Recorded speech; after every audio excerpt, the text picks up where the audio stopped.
Hold up. Don't they both stay off of your lawn? Because they do. Okay.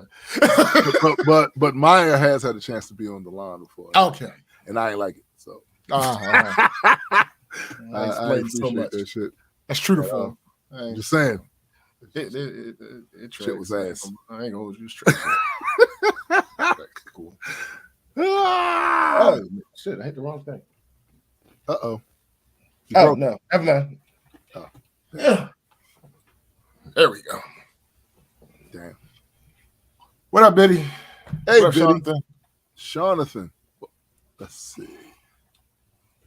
My man Sean P. Yeah. I was just listening to some Sean P shit early this morning. Yeah. Sean P. I swear that nigga remind me of Sean Black. They the same nigga. Yo, they the same nigga, yo. Same nigga. Always talking about beating the motherfucker up. Always roasting the motherfucker. They the same, same nigga. They talk about putting hands on the motherfucker. Yeah, it's so funny because I had a conversation with my homeboy Pelix the other day, and I be thinking, and I don't think women, in my experience, necessarily are as deluded as this, right? So it was some unfortunate shit that happened in my family this week. You got lucky. Well, yeah. There was some unfortunate shit that happened in my family this week, and the death of these children, newborns, twins, and I found out about it while on the phone with him. It's like, oh, she said, what happened? So I told him what happened. And I said, it's my cousin Teresa's granddaughters. So he remembers Teresa, Tanya, and all of them. We were always kids together. Now, he didn't hang around them, but he knew of them. They would come around. He said, Teresa got grandkids? I said, yikes. So you know, me and Teresa are the same age. I'm a few months older than her. Her birthday's in December. But we're the same age.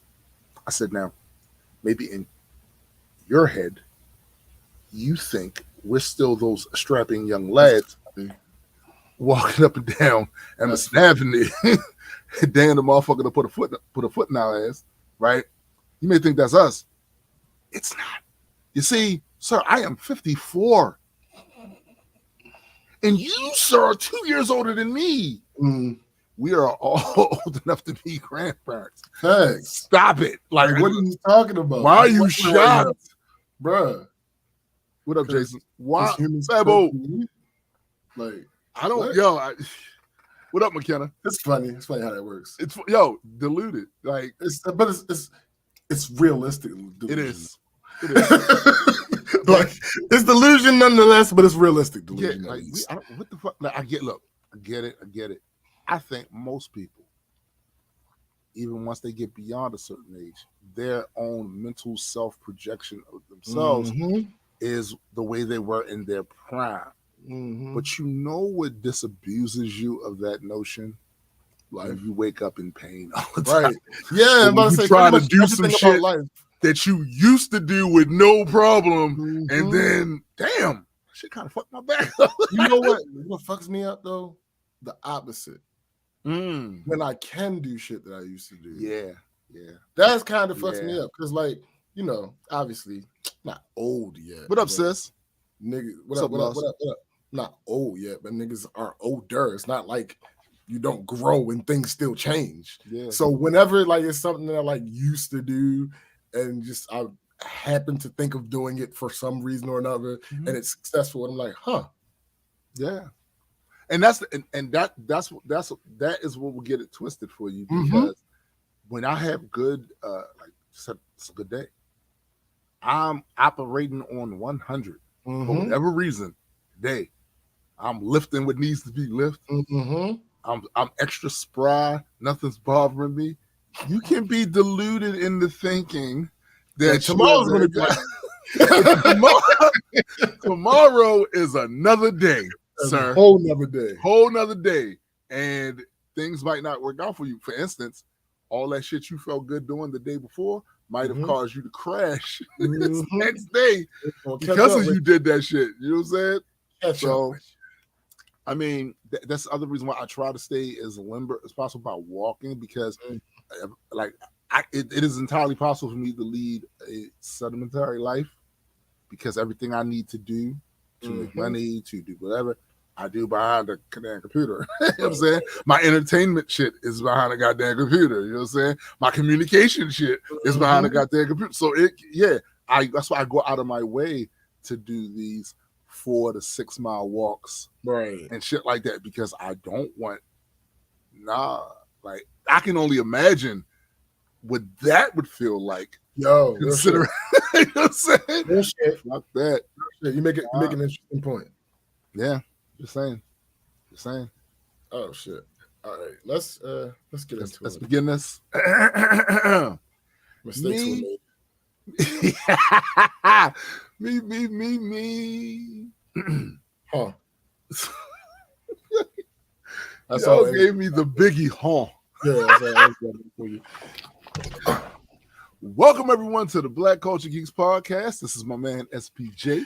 And I am Tombstone the Dead Man, and we are just a couple of geeks talking about pop culture from a black perspective. Facts indeed. Now we have a show for you today. There are things that we have to discuss because it would be irresponsible for us not to talk particularly about, given some of the conversations we've had on here before. Exactamundo, Tonto. Yeah. And listen, the reality is, like we said numerous times on this show, your heroes have no power. And we will always operate from the standpoint of, we don't know if this happened exactly this way, but if it did, right. Also, we're going to talk about some red flags that might have shown through. It's not. It ain't all smoke and mirrors. It does. We gonna talk about it. All right? But of course, before we do any of that, we're going to talk about our weeks. I don't know how much SPJ has. It's not that it's a lot. It's that it's impactful. It's impactful. So I'm going to start mine because it's only one of mine is impactful. First, the good. I'm starting on the good before I start fussing. I mean, got to. Sure. So some of the stretch goal items came in yesterday. Yeah. So moving the chains forward for Kickstarter fulfillment.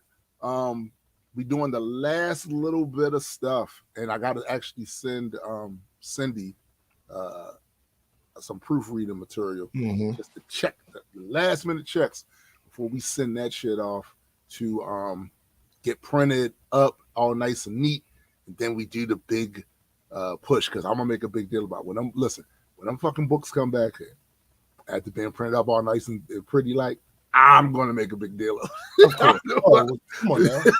Huge. Act like y'all been here before. You know what I'm saying? Like, act like y'all know what this is.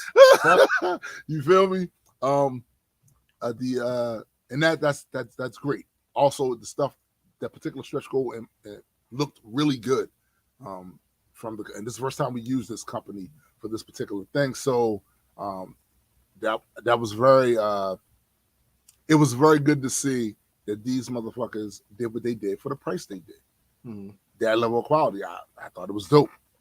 So the other thing is, this motherfucking cat. Years ago, ladies and gentlemen, the very first time I went to Disney, I was living in Laurel, Maryland. Now, I lived in 2 houses in Laurel the whole time I was there. One house was in the middle of the block, and then we moved to the house at the corner. Yes, that's some nigga shit. It is, but it was more space. You know what I'm saying? Yeah, and we still love the neighborhood. You know what I'm saying? So, you know what I mean? It was available. Damn, you know what I'm saying? We went and did that and shit. So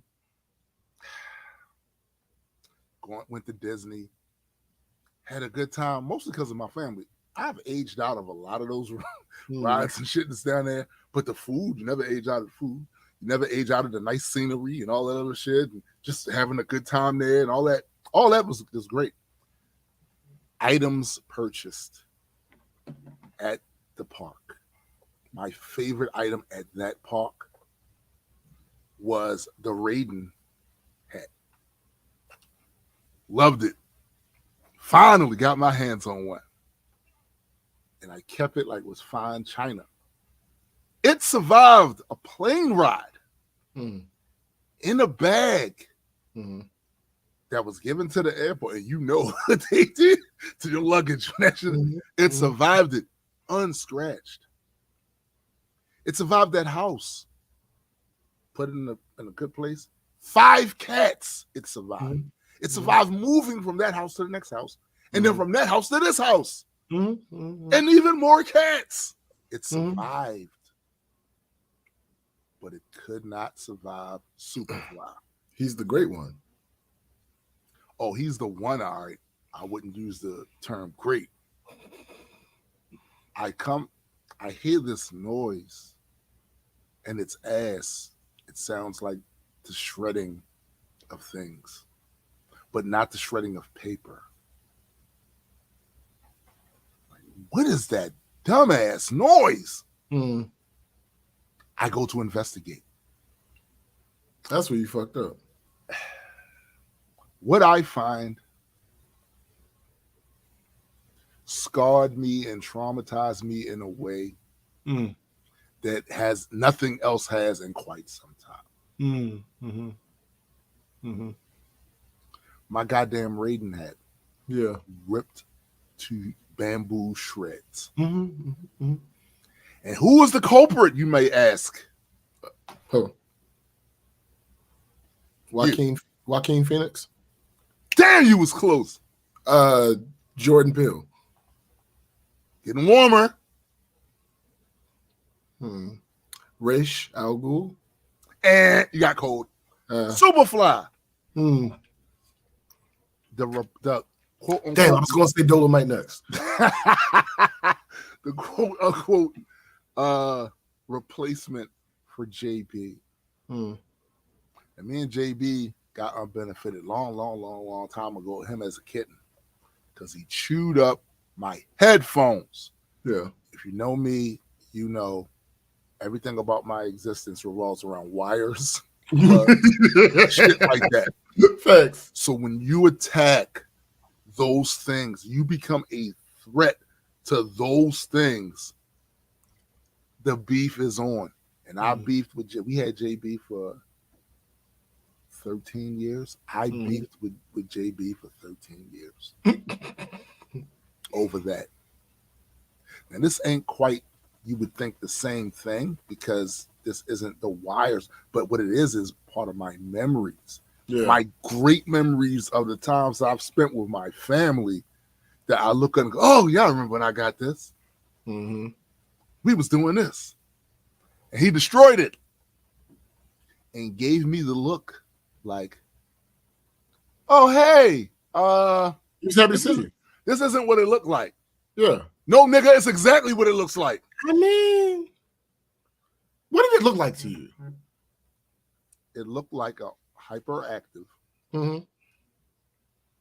extremely entitled, black ass kitten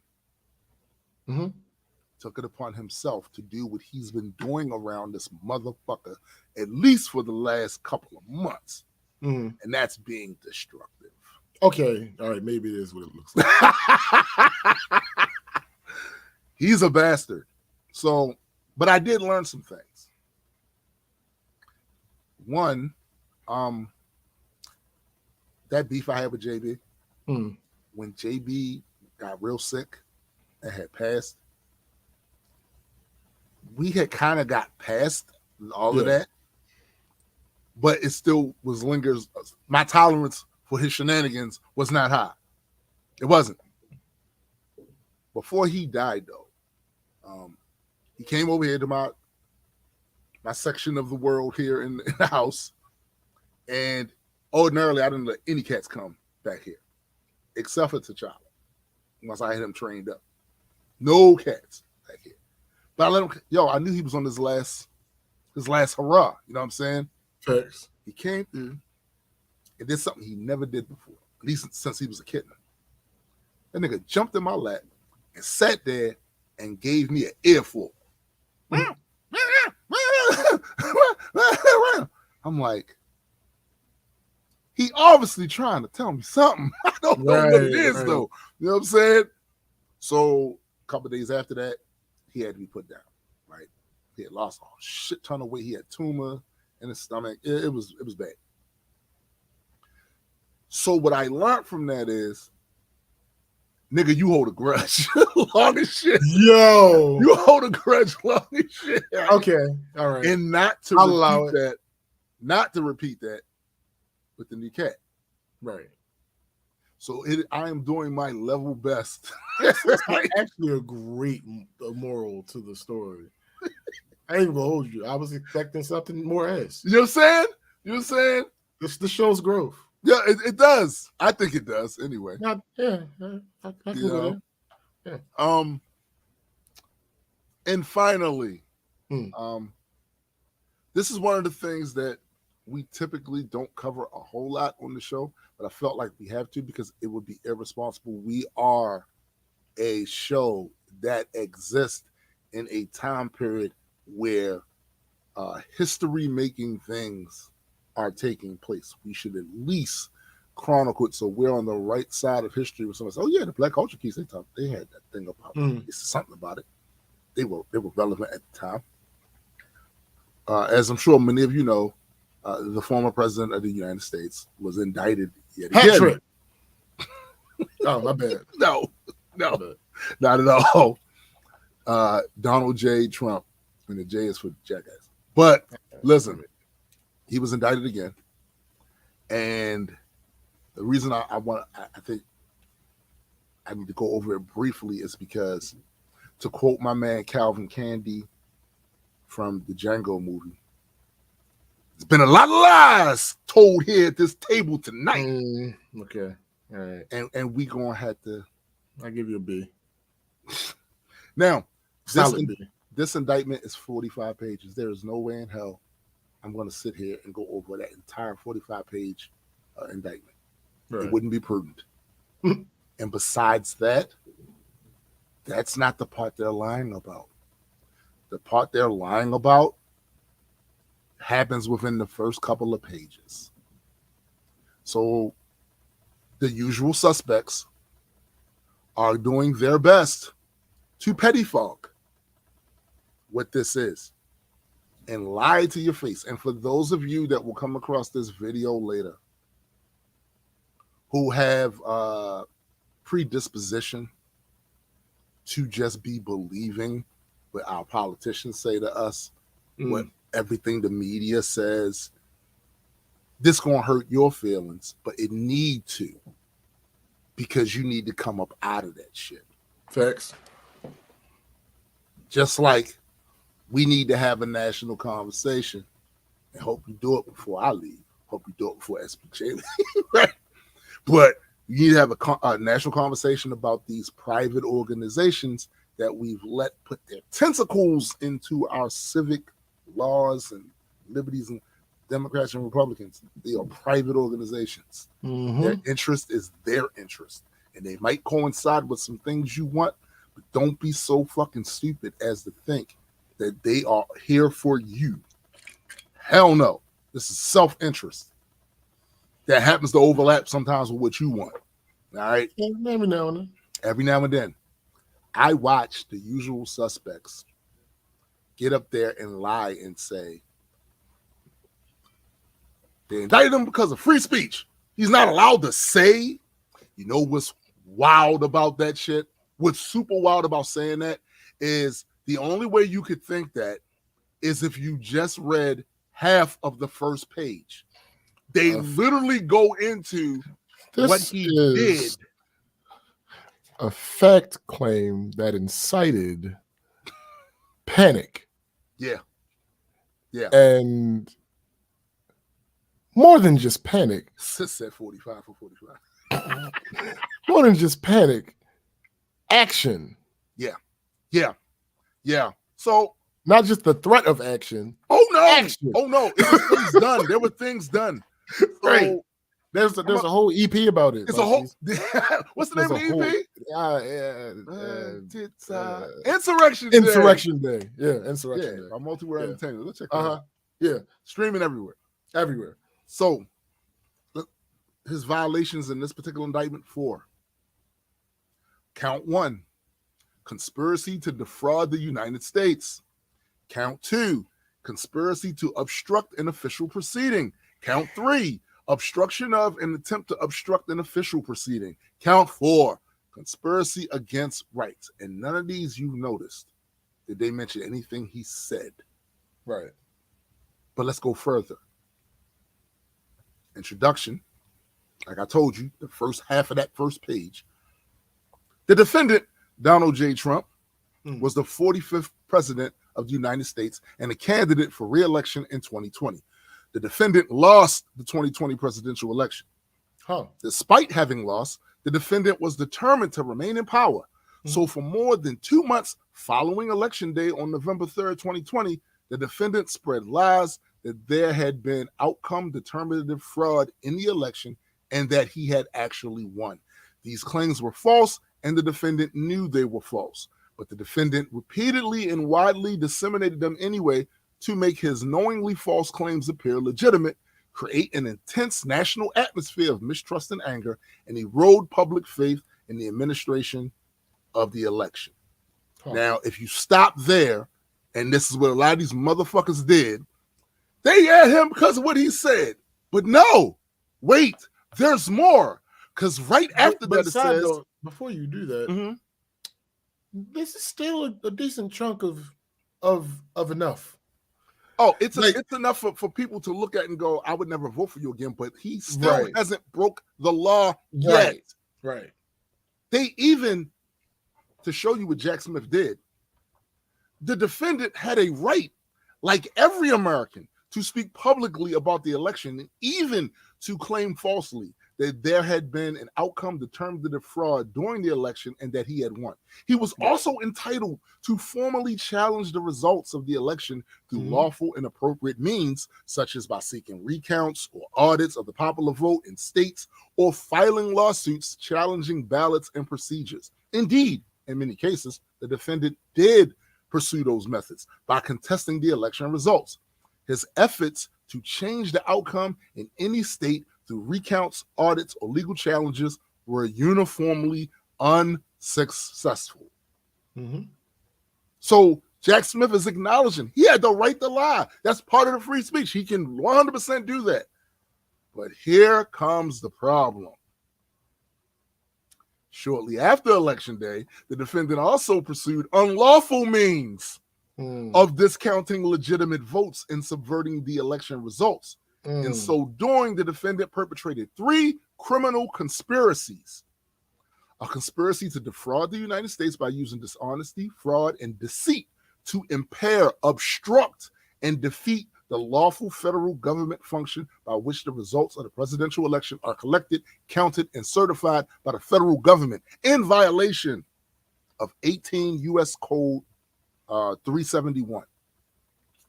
B, a conspiracy to corruptly obstruct and impede the January 6th congressional proceeding at which the collected results of the presidential election are counted and certified in violation of 18 U.S. Code 1512, and a conspiracy against the right to vote and to have one's vote counted in violation of 18 U.S. Code 241.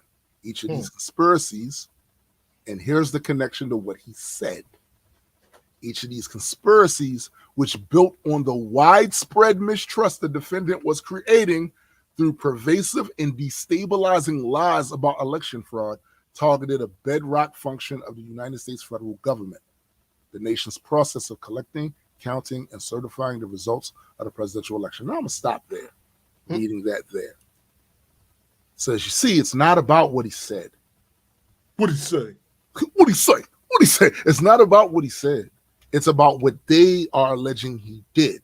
Now, there hasn't been no trial yet, and this man is innocent before proven guilty in a court of law. But this is the court of public opinion, folks. Yo, you jumped too early. No, I didn't. Just about this. Just about this. This is the court of public opinion. So what we do know about the feds, any of you who have either been unfortunate enough to be targeted by them or know somebody that has,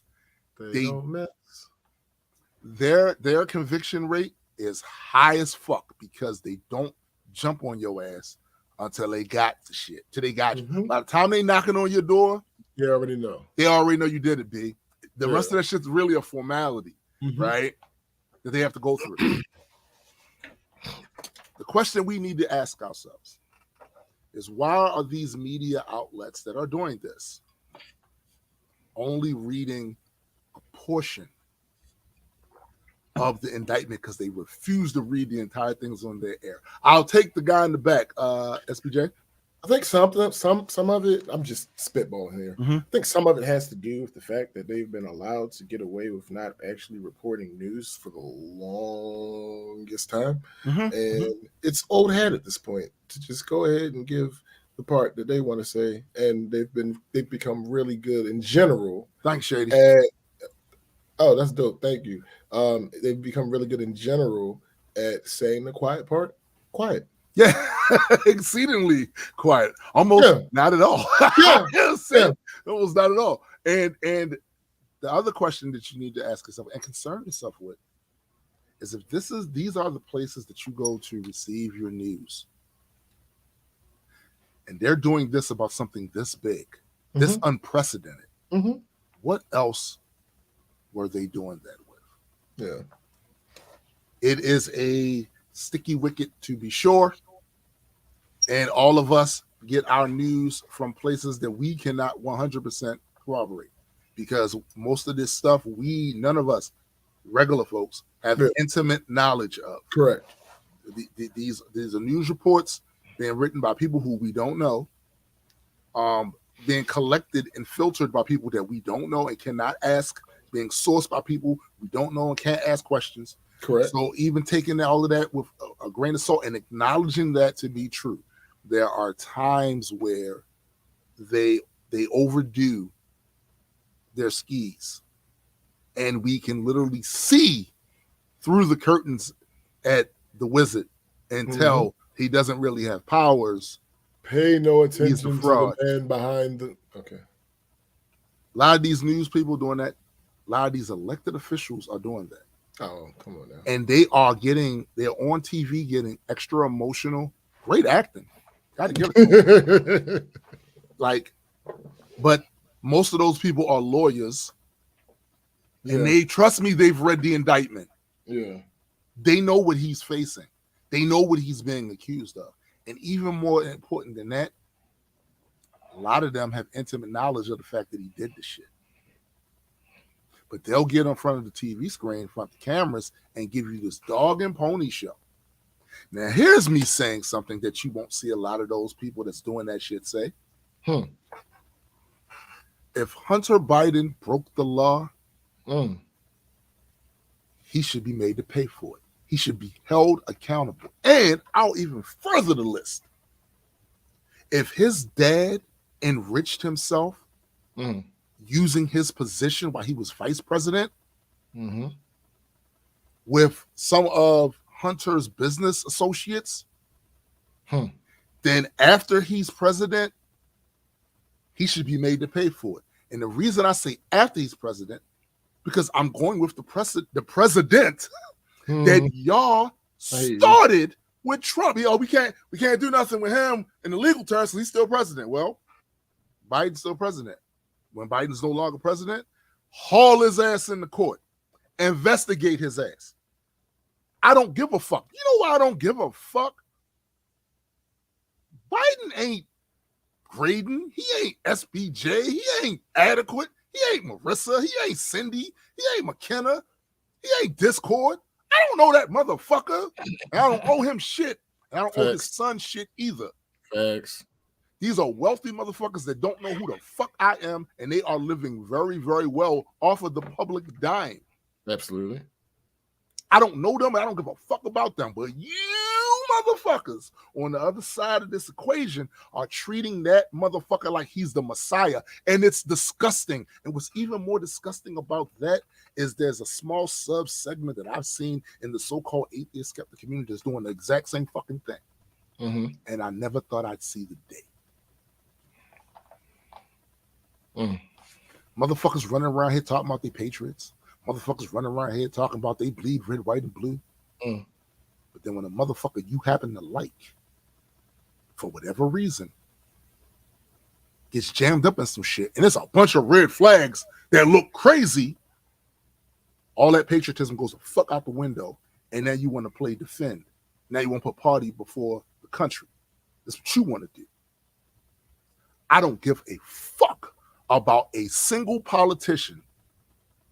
Not one. The only one that I could speak for was one that I personally knew because I used to date her. She's no longer in politics. I don't give a fuck about none of them. I don't give a fuck about your so-called outsiders. Oh, these are outsiders. They're coming in to change. I don't give a fuck about them. I don't give a fuck about the insiders, especially them that's been in this motherfucker for 25, 30 goddamn years collecting these government checks and shit. I don't give a fuck about none of them. If you want to know my honest opinion, all of them need to be investigated. Every single fucking one of them, especially the ones of them that have been in there as long as they've been in there. Because you're not going to tell me or convince me that they ain't did some shady shit to enrich themselves with this. All of them, every single one. That purity of pure hatred that I have with them allows me to be able to say, you did what? They say you did what? Investigate that motherfucker. We need to know. Because he used my tax money to do that bullshit. I know he did. If he did, investigate him. I don't care. When me and Napalm wrote the song No More Messiahs, I meant that shit. Some people need to ask, did they? When they were singing it. Because some of the ways I see people making these fucking excuses for these motherfuckers who don't know you and don't care about you at all.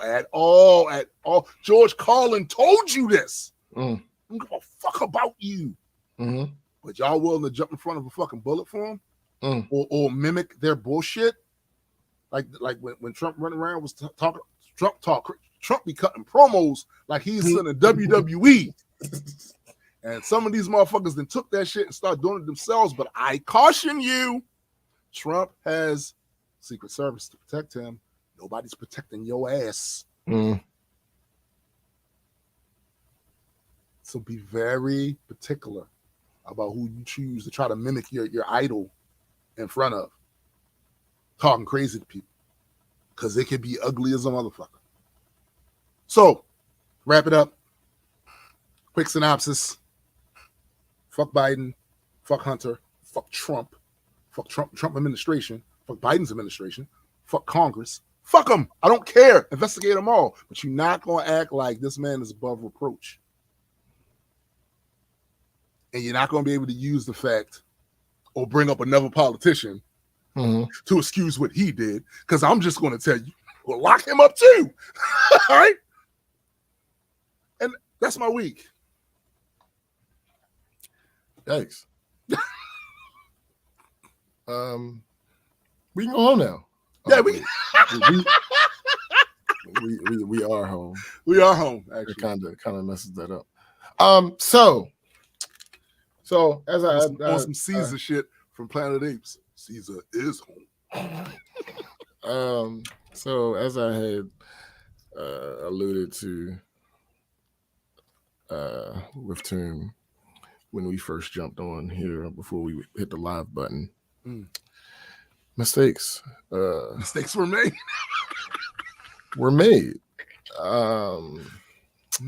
Yeah, so officially, it's been a long time since I got on here and said that something has been the most something. Yesterday was the longest Friday that I have experienced in quite some time. Wow. Quite some time. Wow. Why is that? Why is Well, I got up Friday morning, the normal time that I would get up to go to work. Got up, got ready, got out the house, went to work. After work, I had to, actually, no, on my lunch break, I came in here and I had to start cooking. Then I finished cooking what I needed to cook immediately, set that off to the side to get ready to finish when I had time later.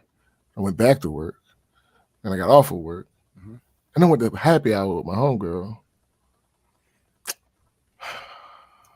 Then after happy hour, I came back here to finish cooking.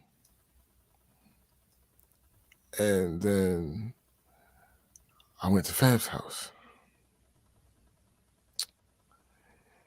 And when I left Fab's house, I came in here and I sat at this computer to load up StreamYard.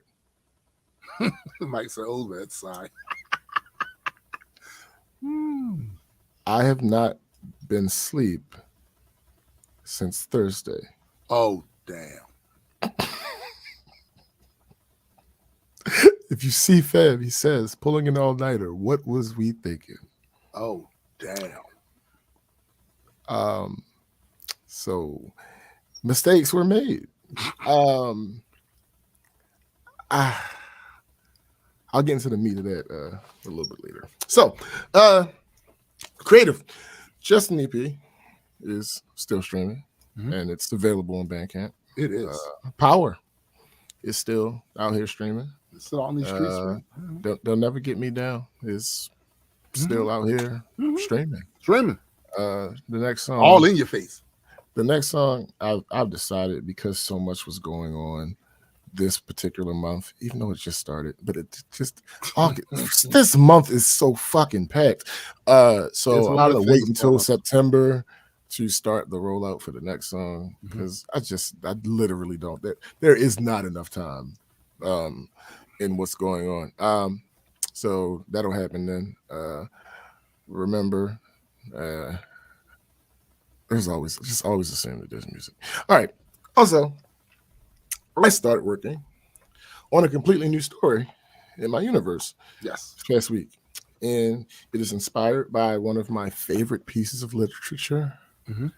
And I'm doing it in a way that I've never seen done before. Me either. So that's taken up a good deal of my time this past week, just to let y'all into the process a little bit. So I've talked on here about how my ADHD and my addictive, about how I have ADHD and about my addictive personality. Well, one thing that could have easily been inferred, an additional thing that can have easily been inferred from me talking about movies and TV shows, is that I love consistency in a connected story. 100%. So when I have this universe that I've been building for a few years, it's one thing to decide to add a new character. That's one thing. But when you add an entire new story based on a story that already exists, let's go through that. So first, independent of the universe, I have to figure out the main character. I have to figure out their traits. I have to figure out their tendencies. I have to figure out their relationships. I have to figure out their backstory. All of this while looking at the source material and making sure that I include enough from that to do it justice, but also not enough that I start to feel like I'm copying. Facts. Then I'm making sure to modernize enough of the stuff that I do keep so that it makes sense in the time period that I'm telling the story. Also, changing the things that have to change just based on this main character being a completely different demographic than the source's main character. Mm-hmm. That's before integration. Then I have to make sure this new story follows the rules I've established in the universe. Mm-hmm. I have to figure out who, if anybody, this group of characters will interact with that I've already written. Mm-hmm. Then I have to adjust other stories to make these new interactions and relationships make sense and feel organic.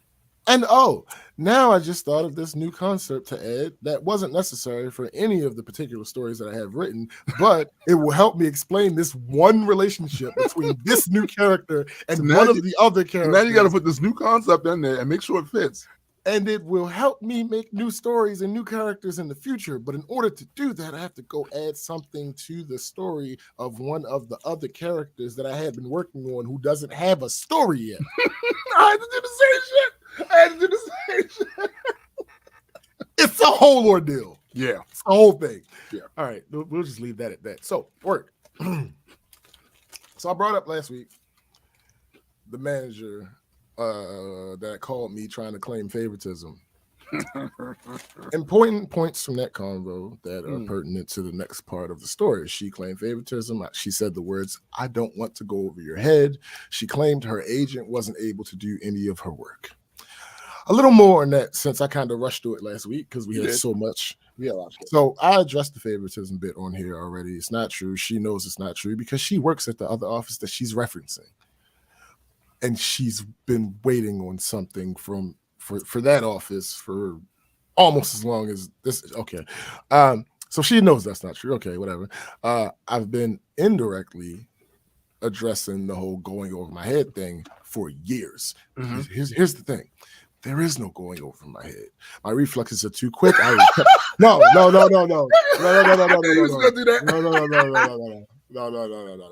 Speaking of which, Guardians of the Galaxy 3 is now streaming on Disney Plus. Absolutely. No, but I have been addressing this tangentially throughout the years. Mm-hmm. There is no going over my head for several reasons. Chief among them, I do my job. Right.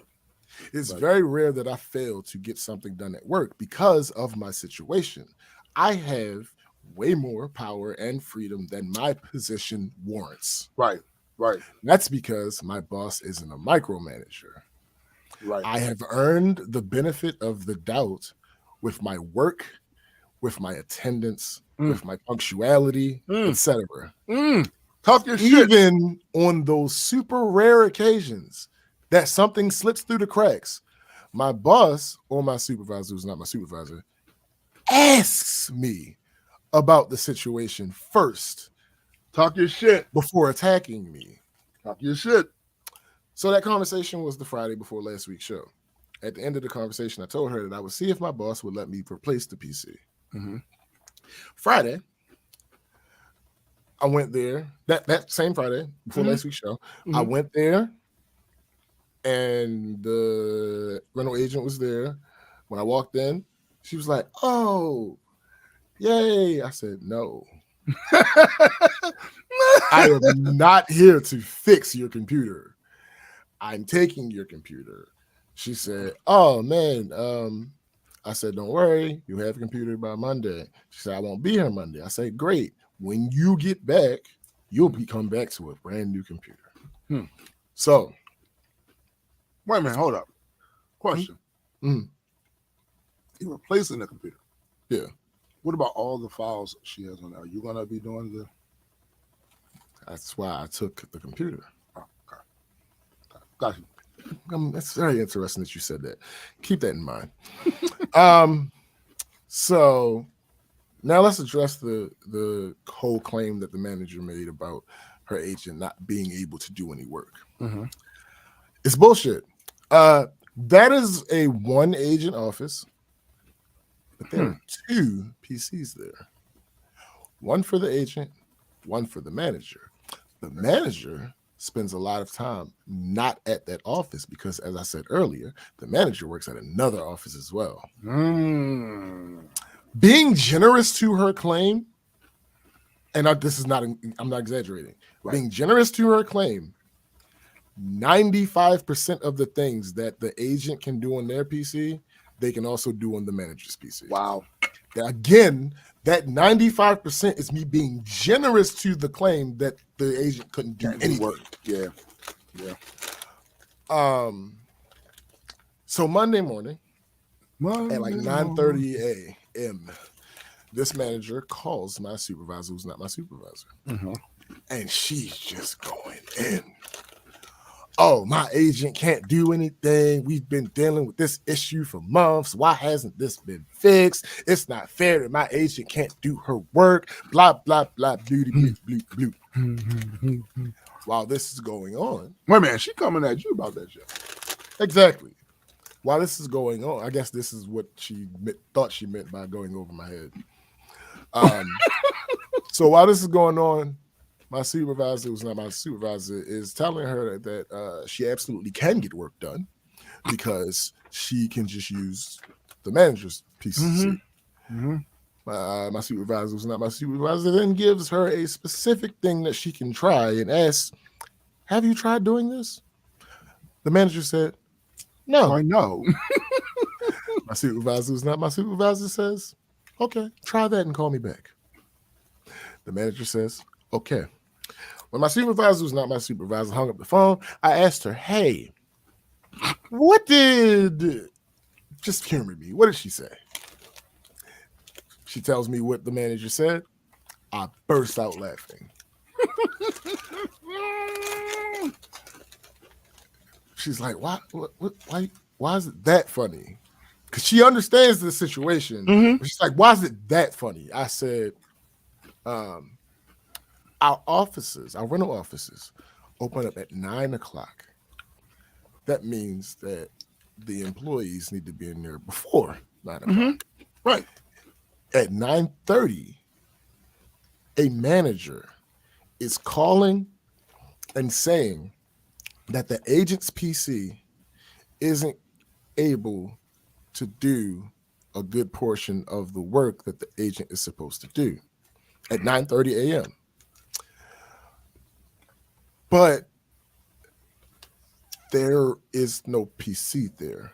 Remember, I had said I took the computer. So my supervisor was like, "Wait, really?" She said, "Where is the PC?" I said, "It's right next to me." And she just looked at me like, "Oh my God." I said, "Yeah." So all of that, and she failed to notice that the computer's not there. Mind you, this computer sits on top of the agent's desk. It's not hidden in any way. It sits on top of the agent's desk. Also, mind you, this ain't gonna do nothing for everybody out there, but that office is the size of my living room. Oh, so it's not as if she just didn't get over there. It's standing in at any point that office, she would have been able to see there is no computer on that goddamn desk. So I was at that moment, the moment that she called, transferring the files from the old computer to the new computer. Okay. So that day, when I finished that, I took the new computer out. That manager wasn't there, which is a great thing. Listen, here's the thing. Here's the thing. I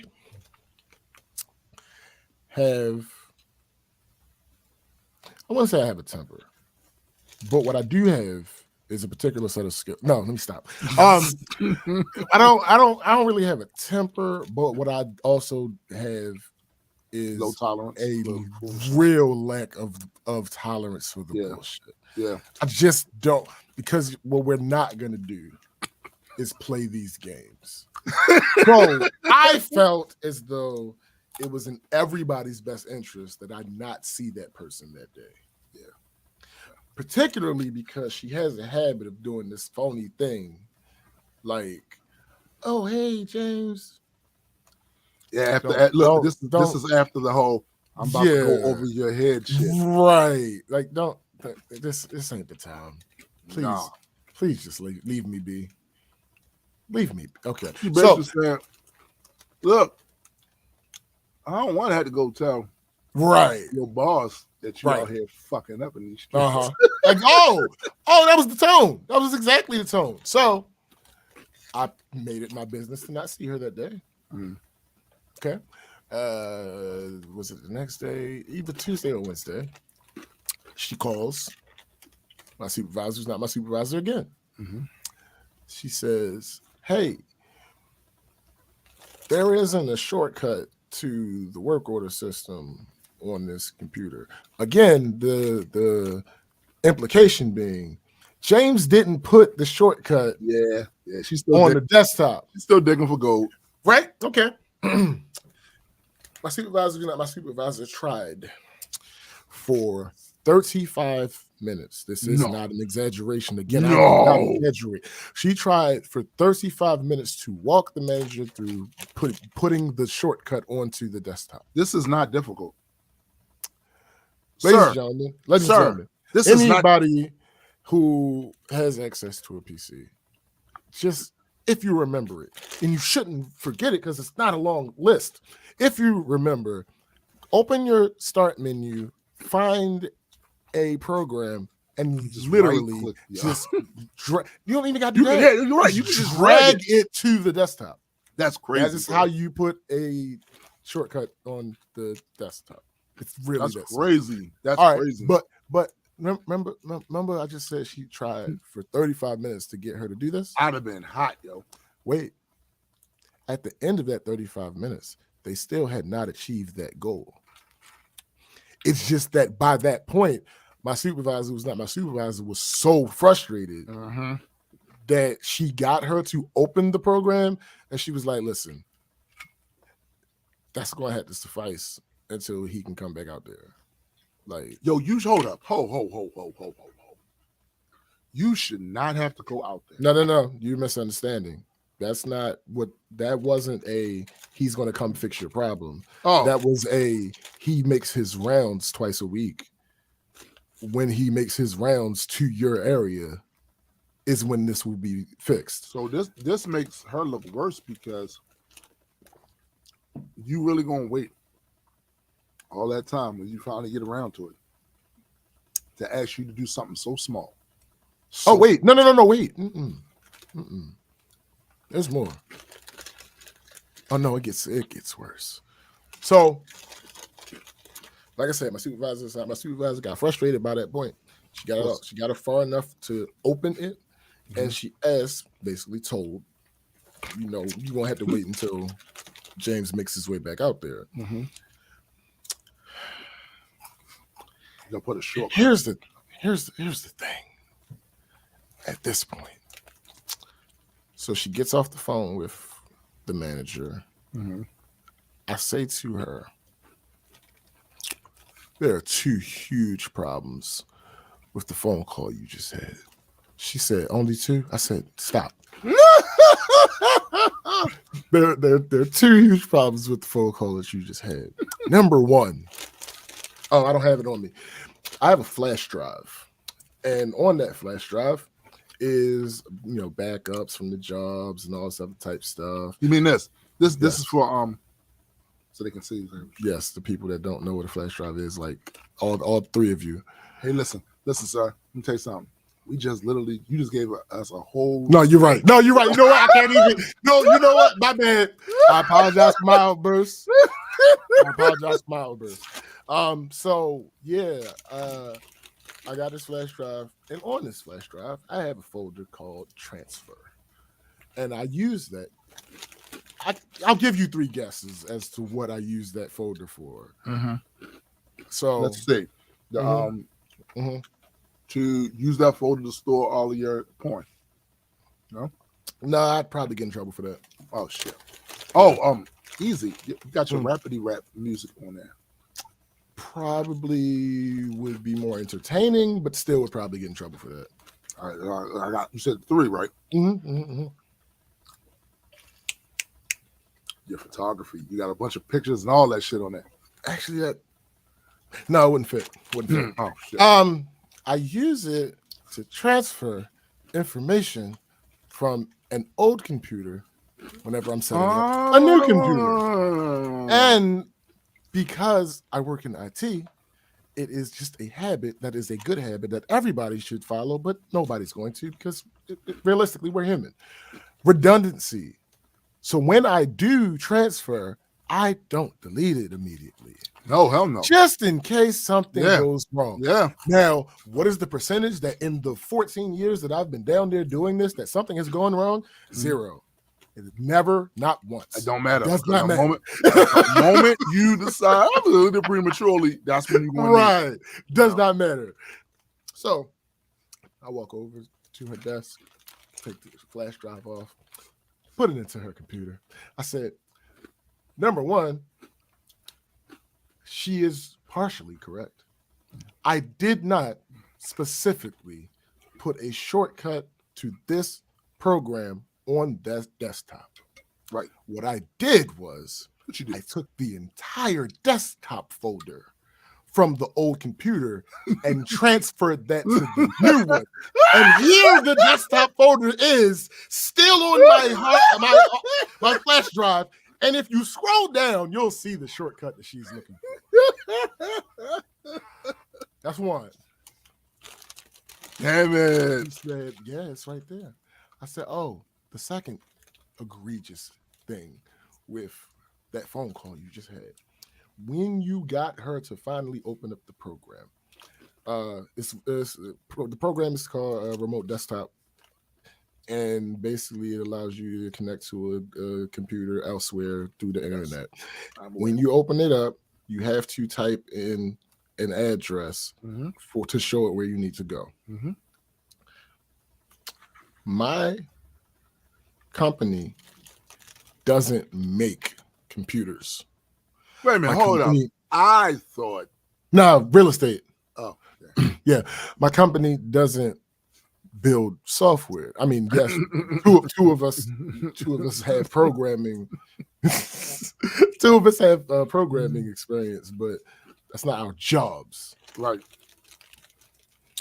When you buy a new computer, this is a fresh computer out the box. When you buy a new computer, got the new car smelling everything. I mean, listen, when you buy a new computer, fresh, it don't come loaded with none of your settings. No, it don't. The people that made the computer. Wait. The people who made the computer don't know I work for the company I work for and don't know the site to get to the server in the downtown office that needs to get to in order for that particular program to work the way we need it to work. Lenovo didn't know that. They didn't know none of that. When she opened the program already had the link populated. You know what that means? That means that somebody used it. And you know what didn't happen? From the 2 days prior when I first opened the box that the computer came in? What's that? You know what didn't happen? I didn't do it. Oh. Damn. So that means that upon delivery, that shortcut was on that desktop. And somebody used it to access the work order system. That's exactly what that means. So, funny enough, the manager calls back the next day to like half fake apologize because she does this. Whenever she it doesn't always have to do anything to do with me. Right. But whenever she's talking to my supervisor, who's not my supervisor, and they have some type of disagreement or misunderstanding, the next day or so, she'll always call back with this fake apology. Okay. So she calls back. She's like, I'm sorry. I didn't mean to frustrate you, blah, blah, blah. My supervisor was not. My supervisor said, you didn't frustrate me. Right. What the big issue is I'm sitting in front of two computers. And the things that I told you to do work on both of the computers that are sitting in front of me. Yeah. It's a little odd that they would not then work on the computer that's sitting in front of you. All of these computers were configured by the same people. Mm-hmm. And she says, also, I personally got a chance to look at what was put onto that computer. I saw that the shortcut was absolutely put on that desktop. So what happened? So what happened between then and now? I'm not saying anything happened, but clearly you're saying it's not there. So something had to happen. I saw the files that were transferred to that computer. It was among those files. Also, again, just reiterating what I said, that program that you're opening doesn't come stock with our information in it. That means that someone had to have used it. Oh, well, you know. Oh. Okay. What do you know? Exactly. What? I'm like, yo, come on, bro. Like, can we be for real? No. Can you stop playing with me? Bruh. Oh, and the cherry on top. So after that first conversation where she was trying to help her put the shortcut on the desktop, at the end of the conversation, the manager made some comment about, do I need to take a computer class or something like that? And my supervisor, who's not my supervisor, said the words, maybe an introduction to Windows course won't hurt, right? At the end of the second conversation, as a part of her fake contrition, the manager's like, yeah, you did say I needed to take a computer class. My supervisor corrected her. No, I did not. No, I didn't. That's not what happened. What you're not going to do is make it seem like I'm telling you specifically that you need. No. Right. That's not what happened. You mentioned it. I told you it probably wouldn't hurt. Let me ask you this. Roughly. What is the age range of this manager? You know what's funny? I can only give you a rough because I really don't know exactly how old she is. She's older. I'm pretty sure you didn't. She's older. Do you think she's about my age? She might be older than you. Okay. I don't think by much. So, but allow me to talk to my folks real quick.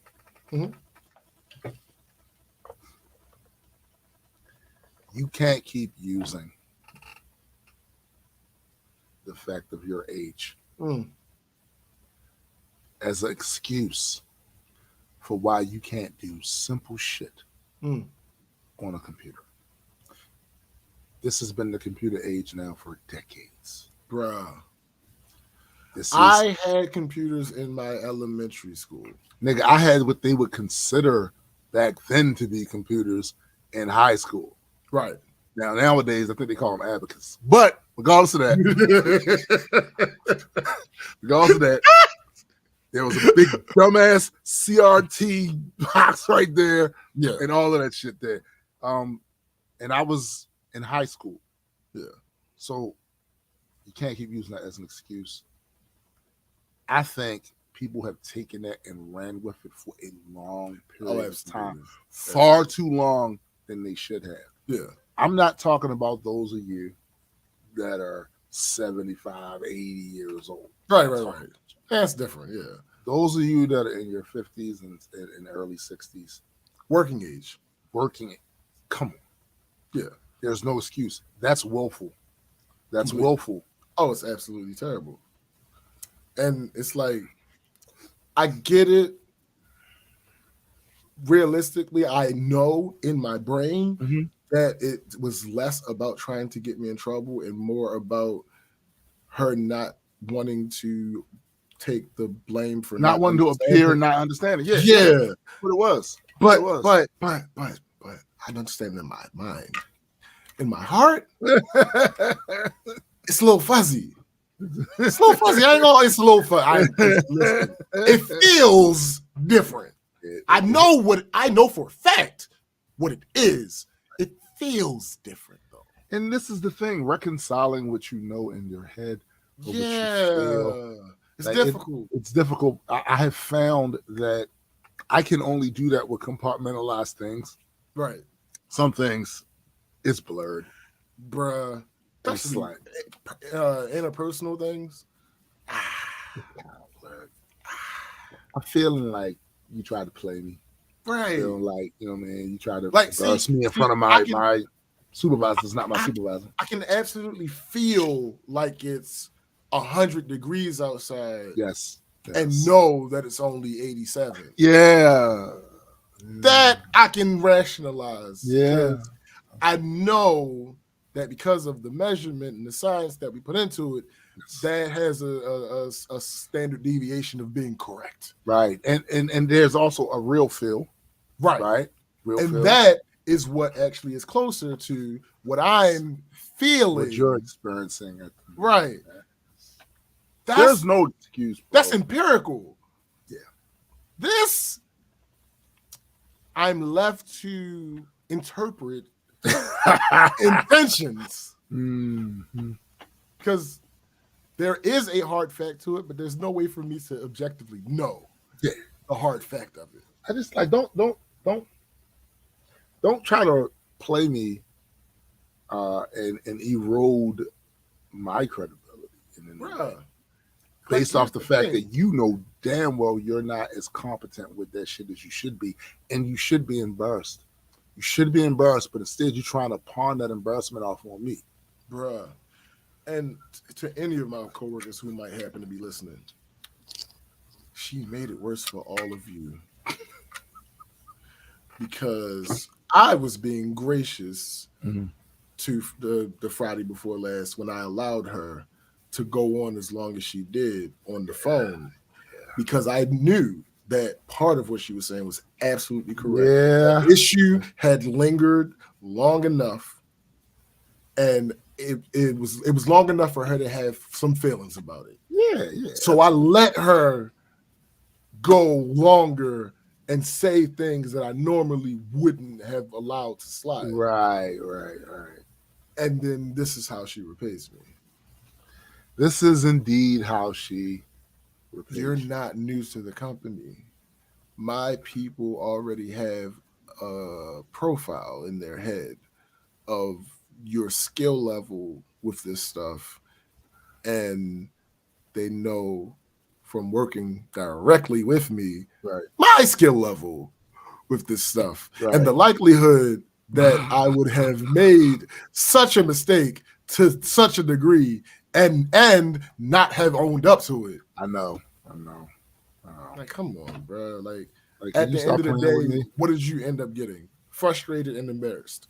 That's pretty much it. And without me having to do it. And suggested that she needs some school. Bruh, like without me having to do it. Now, under normal circumstances, I'd have nipped that shit in the bud when she mentioned the whole going over the head thing. No, that's facts. Ma'am, you cannot indeed go over my head. Particularly not on this issue. If you see me slipping in some way, by all means. I'm slipping. I'm falling. Hey, can't get up. if you catch me slipping, you specifically, I deserve whatever you do with that information. Yes. This ain't that. I, in the early stages of this issue that lingered, had the solution. I just was not allowed to do it. And that I would have never said to her, because of course not. This is my people's solution. This is my people's decree. Like, yeah, you can't do this yet because we feel like work on it. See what you can figure out. All right, cool. Okay. Because at the end of the day, my solution was always a fallback. It was always there. Absolutely. It was always there to resort to. Just put another computer there and figure out the issue with this computer later, outside of, take it out of duty and deal with it. He said duty.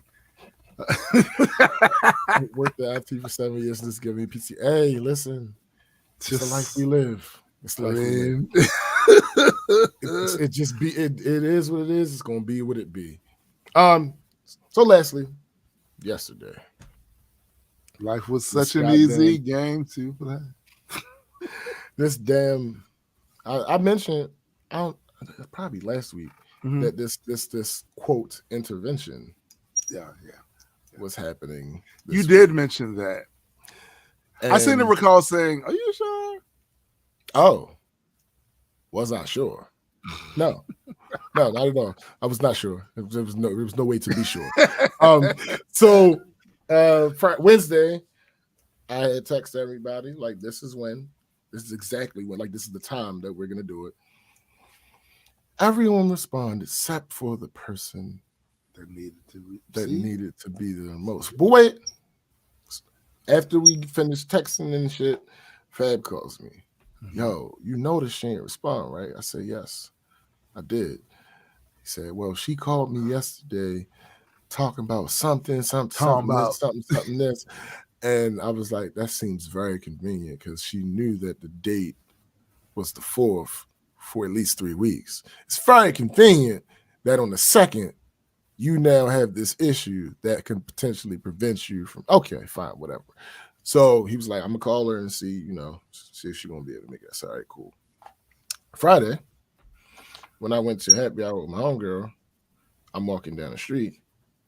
I get into the restaurant. I get a text from the lady, the guest of honor. I just saw you walking down the street. Oh, okay, cool. Where you going? Oh, I'm with such and such, blah, blah, blah, blah, blah. I said, you're not driving, are you? Because she was texting me. She said, no. I said, all right, good. So I'll see you later, right? Maybe I'm going to try. Oh. Okay. No, right. Baby, what are you doing? Okay. No, okay. So the next event, I get to Fab's house. Funny enough, this is the best attendance punctuality rate that we have had as this particular group ever. Well, Marcus, I would imagine it's because of what the other. It's funny, right? Right. Marcus got there before me. That's cat. Nigga, when I pulled through the alley, there was a truck sitting on the other side of Fab Street. And I'm like, that kind of looks like Marcus's truck, but there's absolutely no way. A little bit. There's it's physically impossible for that to actually be. Damn. No. He hadn't parked yet, but he was sitting in the alley. I guess he was on the phone or something. He was just sitting in the alley. So I pulled up, parked.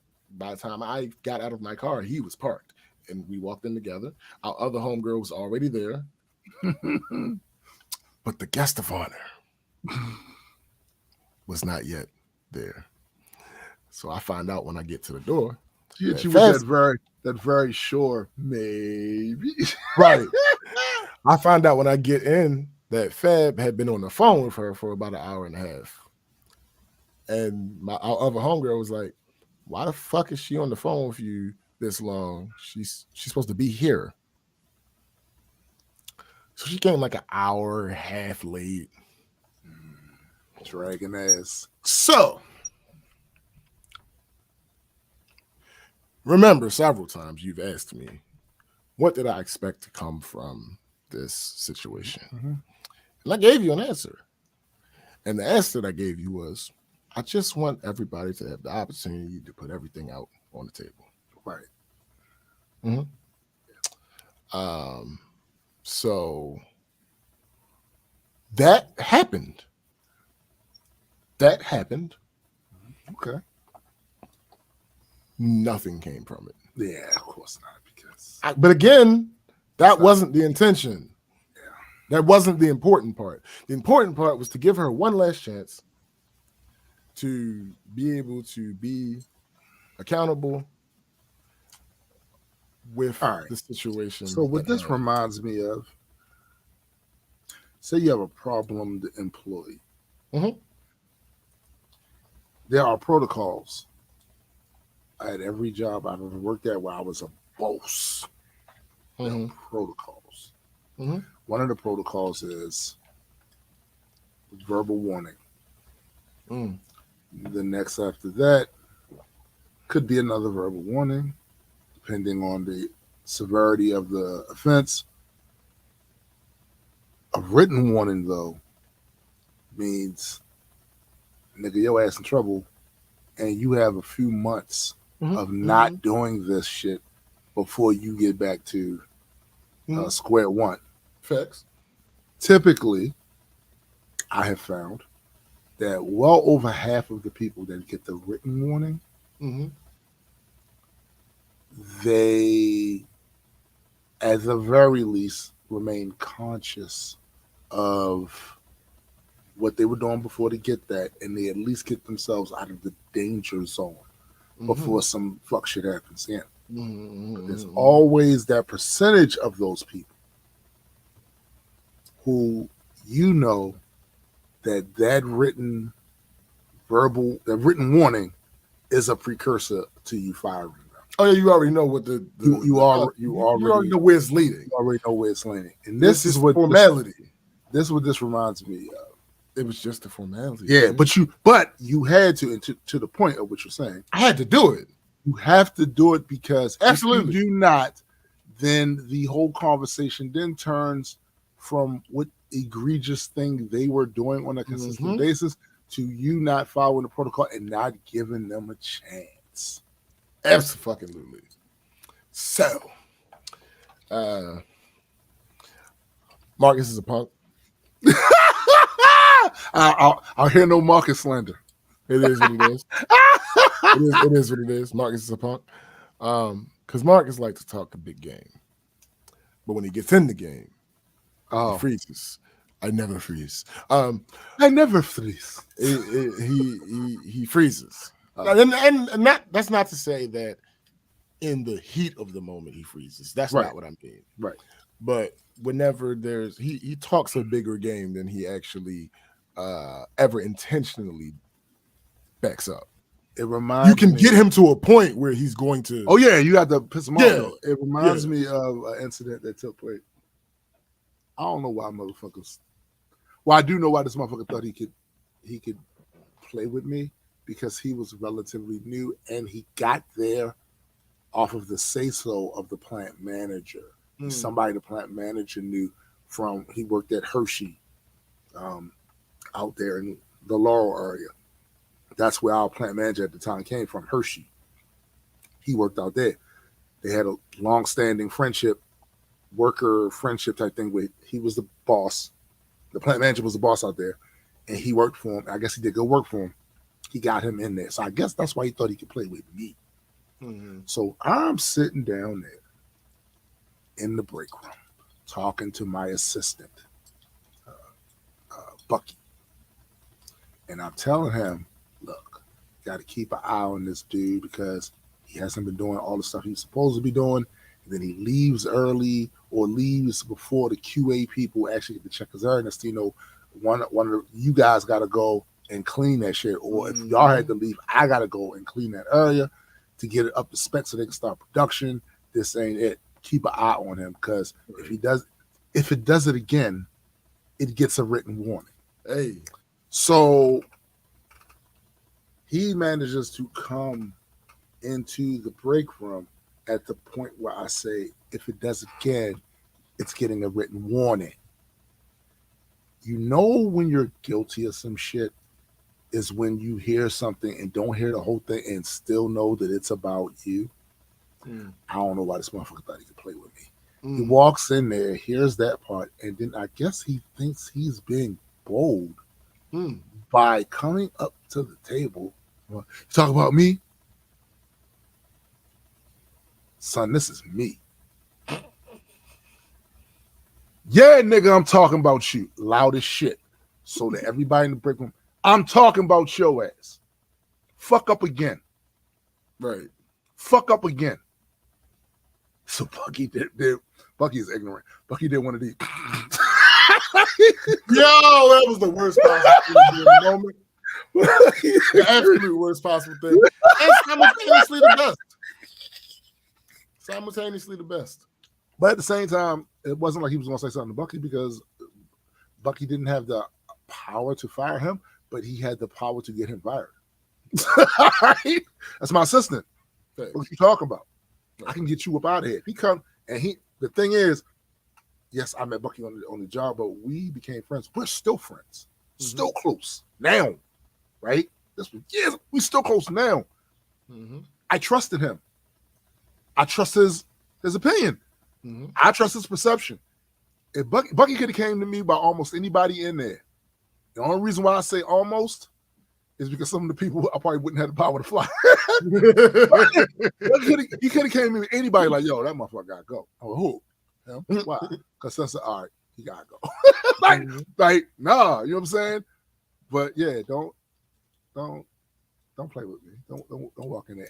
And listen, I think with Marcus, I don't know the man, but I will say some people do takes that extra irritation to set them off. And once they there, they there. Right? They there. That's very true. So what happened is time has passed and we all talking. Funny enough, there were several moments, me still trying to be the nice person that it is. See, people hear the assurance and people hear the finalization of they don't hear the debating over it. Bruh. Like you don't you hear that out loud and you ignore all the grace. Yeah. And all the I'll give you another chance. That's facts though. Let me take care of this time. And you don't hear none of that. You don't hear none of that. So throughout the night, I'm like, all right. When she first came in, we were talking about trips that we've gone on. I'm like, fuck, this is not the right time to bring up why she's not invited on trips. It's not the right moment. Just don't feel like number one, she would feel the best about it. Number two, that she would respond the best about it. So we still talking. Conversation led to another. That's why we be leaving you home. See? Conversation led to another conversation. In this particular conversation, I had something that I was going to use as a segue. Just waiting for these niggas to shut up. All right, cool. That was your first problem. Cool. Listen, you should have been waiting for them niggas to shut the fuck up. See, shut up. It's subtle. Shut up. Shut up. Shut up. So I'm double dutch. All right. Okay. All right. Fab starts playing Rock Band. So that makes it more difficult for anybody to hear anybody say. Of course. And this is a conversation that everybody needs to be involved in. And this is Fab's house. So I'm not going to walk in. What you going to do? I'm not going to walk in this nigga house and start telling them what's what. Let me tell you guys, that ain't a good idea. No, dude. Look, they love each other. They brothers. Absolutely. That's not a good idea. And Fab a big motherfucker. Damn, that's a big nigga. And he in his house. he in his house. I know where the guns are, but he knows better. He knows more intimately where the guns are. Right. He got like shortcuts to the Bruh, right. You might have to hesitate. Like, and the closest one to me was on the opposite side of him. Oh no. Yeah, it's nothing I could have done. Yeah. So I'm like, all right, fine. Let me get a little couple games in. We'll talk about something else. Talk about something else. Then I found the perfect break. He had stopped, like he had finished a song, and he was sitting there engaging what we were talking about. Right. So he went to grab the controller again. I said, hold up. No, don't pick another song yet. Excuse me. Earl he got the when I said that, he got that's my yeah. From yeah. So he understood exactly. Yeah, he understood. I'm like, yo, don't pick another song yet. He said, okay. So I let the conversation that was happening naturally die down. But before that happened, Marcus got the fuck up and went upstairs to use the bathroom. So a different conversation started. And then by the time he came back down, I'm like, all right, we back to double touch. Okay, I'll jump in. All right.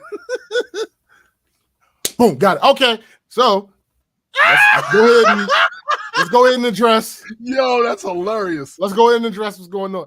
What's your issue? I said it. Normally when I tell these types of stories, and when I say what I said to a person, and it sounds a little harsh, I usually backed up with I didn't say it like that. Right. That's not the case this time. Right. I said it exactly like that. All right, so what's your issue? What's the problem? Ain't no issue. Fab got up. He said, I'm going to go get wine. Because Fab knows me. You're not going playing to... Speedbill? Bruh, listen. We are adults. And you've known me since high school. You know better. You blood wine. You specifically know better. So she like something this, something that. I said, clearly there's some type of issue. Clearly. Yeah, because clearly. She's like, no, I just had a question and that's cool. Something. I guess we not like friends like that. I guess man. I said, nah. And then she was like, I thought that this was just gonna be the three of us talking. Mind you, the other two people who were there were Marcus, who was on this fucking trip. Right. And had a big role in what happened. They had an altercation on the fucking trip. Yeah.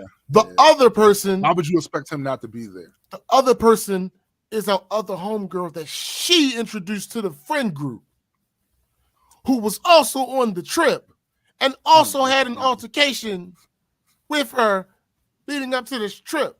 Ma'am, why do you feel like... I said, you know what?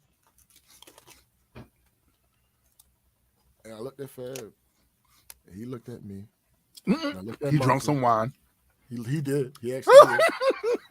I looked at Marcus, and I remembered, Marcus, you was talking big shit. And I started to say to her, let's start with this. You're making this seem like it was my decision. This was a group decision.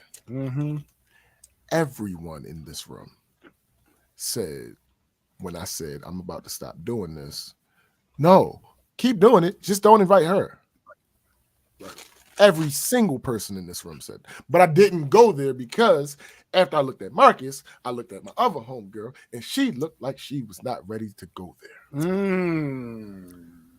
So because she be on her pivot, because she is an actual friend and behaves as such without these lapses in judgment. Right. Because she is the newest to the friend group. Yeah. Because she is the one that was introduced by the person that's, quote, on trial. I'm not going to put her out there like that. My fact. So I just said, all right. Because at that point, anything else that I said, given how I was feeling at the moment, given how I know Marcus would have felt if I had pushed it, given how I know the asshole that Fab is, if I would have pushed it, it would have become an argument because of how little she was willing to engage in this conversation from the jump. That told me everything I needed to know. There was a second reason that we were there, but because this happened, I didn't want to go into the second reason while she was still there. Yeah. So Marcus ended up fucking leaving earlier than I expected him to. And then she finally left. When she left, I explained to them, and now I can say it on the show, I can't do this anymore. Right. Not I don't want to. Not I can't do this anymore. No. I'm at a position in my life where I literally cannot do this anymore. And I explained to them, several of the reasons I've said on the show already. Like I do not have children. Right. All of you are older than me. I'm not responsible for making sure y'all do your shit the way that they're supposed to do, or making sure things go smoothly for you. This is not my responsibility. Also, money. When you plan the thing, you spend the most money. It's just a general rule. Right. And I went into the details of how sometimes this happened, because our homegirl was like, you ain't have to do that. I said, no, I don't have to necessarily, but you do have to. Right. It's just how that works, because there's situations trying to move where the chains. a thing might happen. Right. So and I gave it around and panhandle to the other people that I gave it a perfect example. I said, the Atlanta trip, Marcus gave me the deposit for the unit. Left was still the rest of the money for the unit, the money for food, and the money for the rental car. Right. Marcus left Atlanta earlier than us. The day Marcus left Atlanta, his truck got totaled. What kind of friend would I be if at that point I was like, hey, yo, I saw your post. Yeah, that's about crazy. Your truck, but where the rest of that money at? Yeah, I'm gonna need that money, homie. This is somebody who is one of my closest friends in the world. You can't do that. Both physically, because he lives 35 seconds away from me walking, and metaphorically, he's one of my closest friends in the world. There has never been any money issues between us. Yeah. But in that situation, how can I say to him, look, I know you just lost your main mode of transportation, but I'm gonna need you to come out your pocket. Like what? I'm gonna need you to run them pockets. Right. And when I said that to her, she was like, yeah, you really, in that situation, you can't really. So I'm like, that's one of those situations, because the trip still has to happen. We can't not happen. But I do have a question for you about that. When you say you can't do this anymore, specifically, were you talking about planning the trips? Were you talking about inviting her? No. I'm talking about specifically the planning part. I can't do it anymore because of these factors. The reason that we are going to Myrtle Beach is because Myrtle Beach is where the issues started. Right.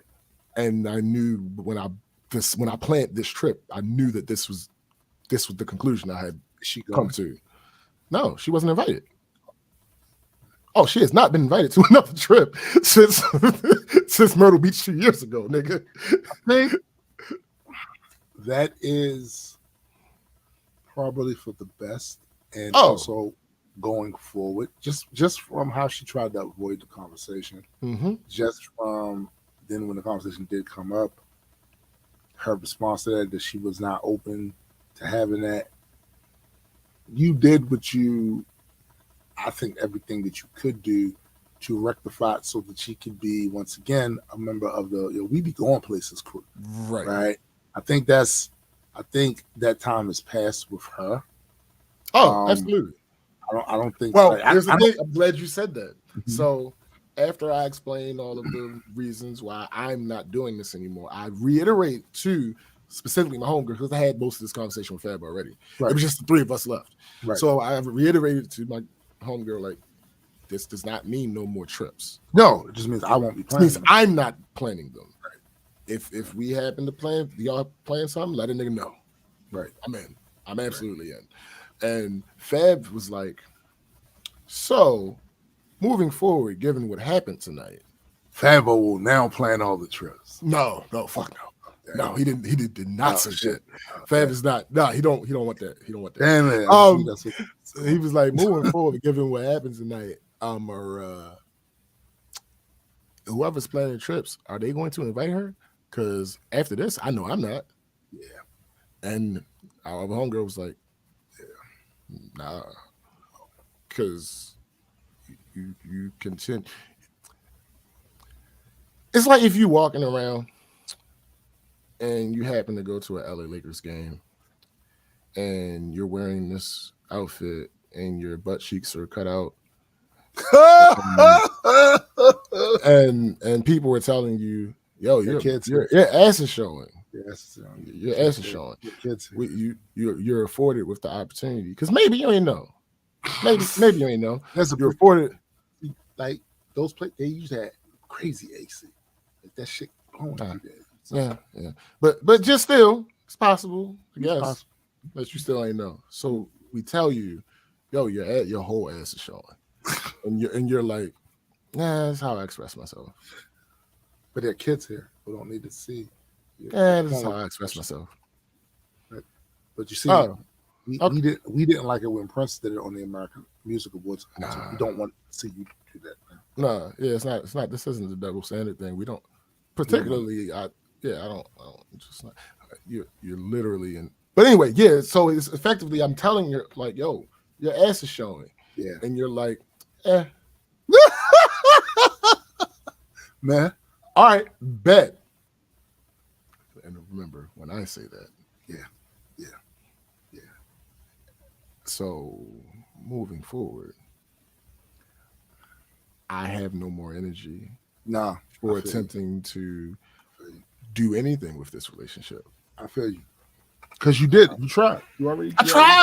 I tried my level best. Yeah. The only thing I could have done more yesterday would have absolutely caused an argument. Yeah. There was no way around that.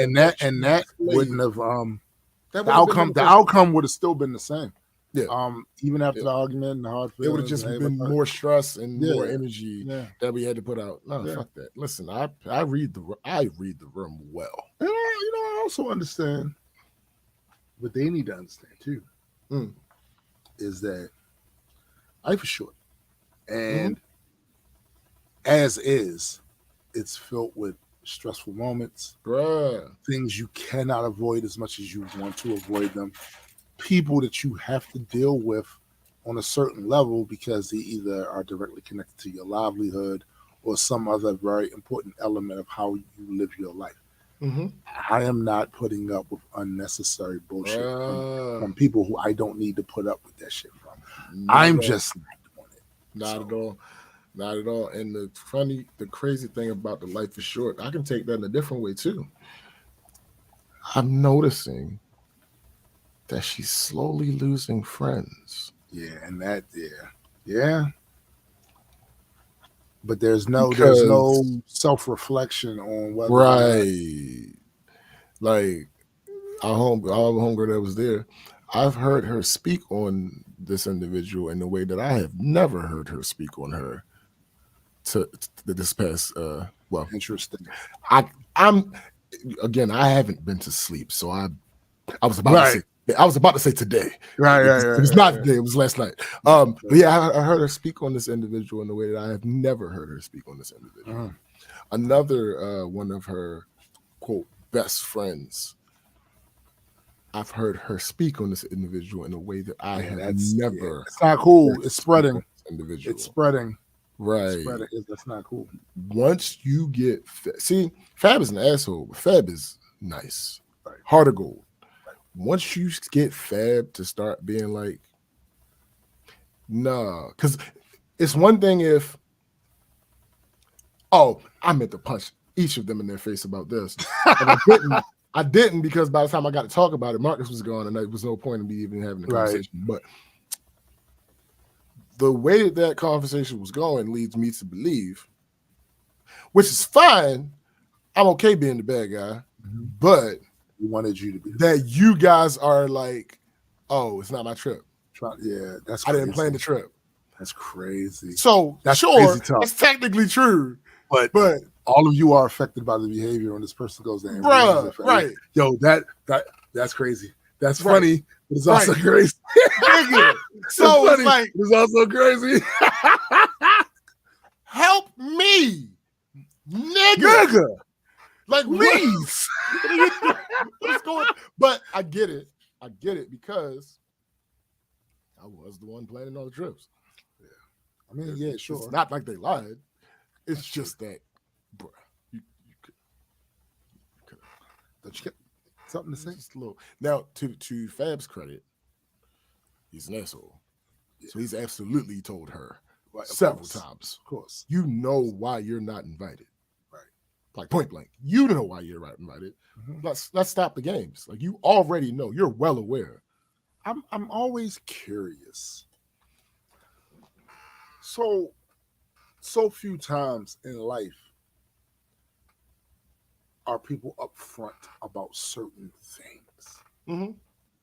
So when you get those moments where various people are being upfront about this specific thing, how do you not have that self-reflective moment and say, funny. What am I doing? You know what's funny about you saying that? So this night, whenever we get together, we talk about the gamut. Right, of course. It could be anything. One topic was, would you rather be Spider-Man or Aang from Avatar? One topic was our homegirl being a surrogate for Marcus. One topic was everybody's a little bit toxic. And that led to how are you toxic? Everybody's a little bit toxic, that's a fact. Specifically, how are you toxic? And the funny thing about that particular conversation is the first time we started, these niggas just tried to skirt past it. Of course they did. They tried to skirt past it. Of course they did. So, I let some more conversations go, and then I brought it up again. I said, Fab, you brought up a very important conversation, but we skirted over it. Let's run that. Let's run that back.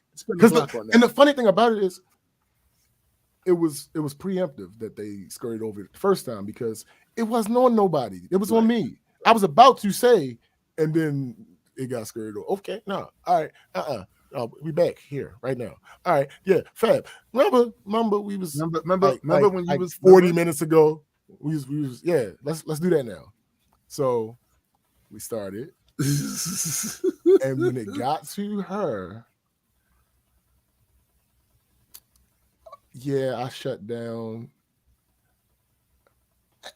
And she said something else. And I'm like, nigga, you don't understand that that's exactly what you're doing right now in this very situation, this exact scenario where you are at fault about something. And instead of taking accountability for it and doing the work necessary to correct the issue, you are shutting the fuck down.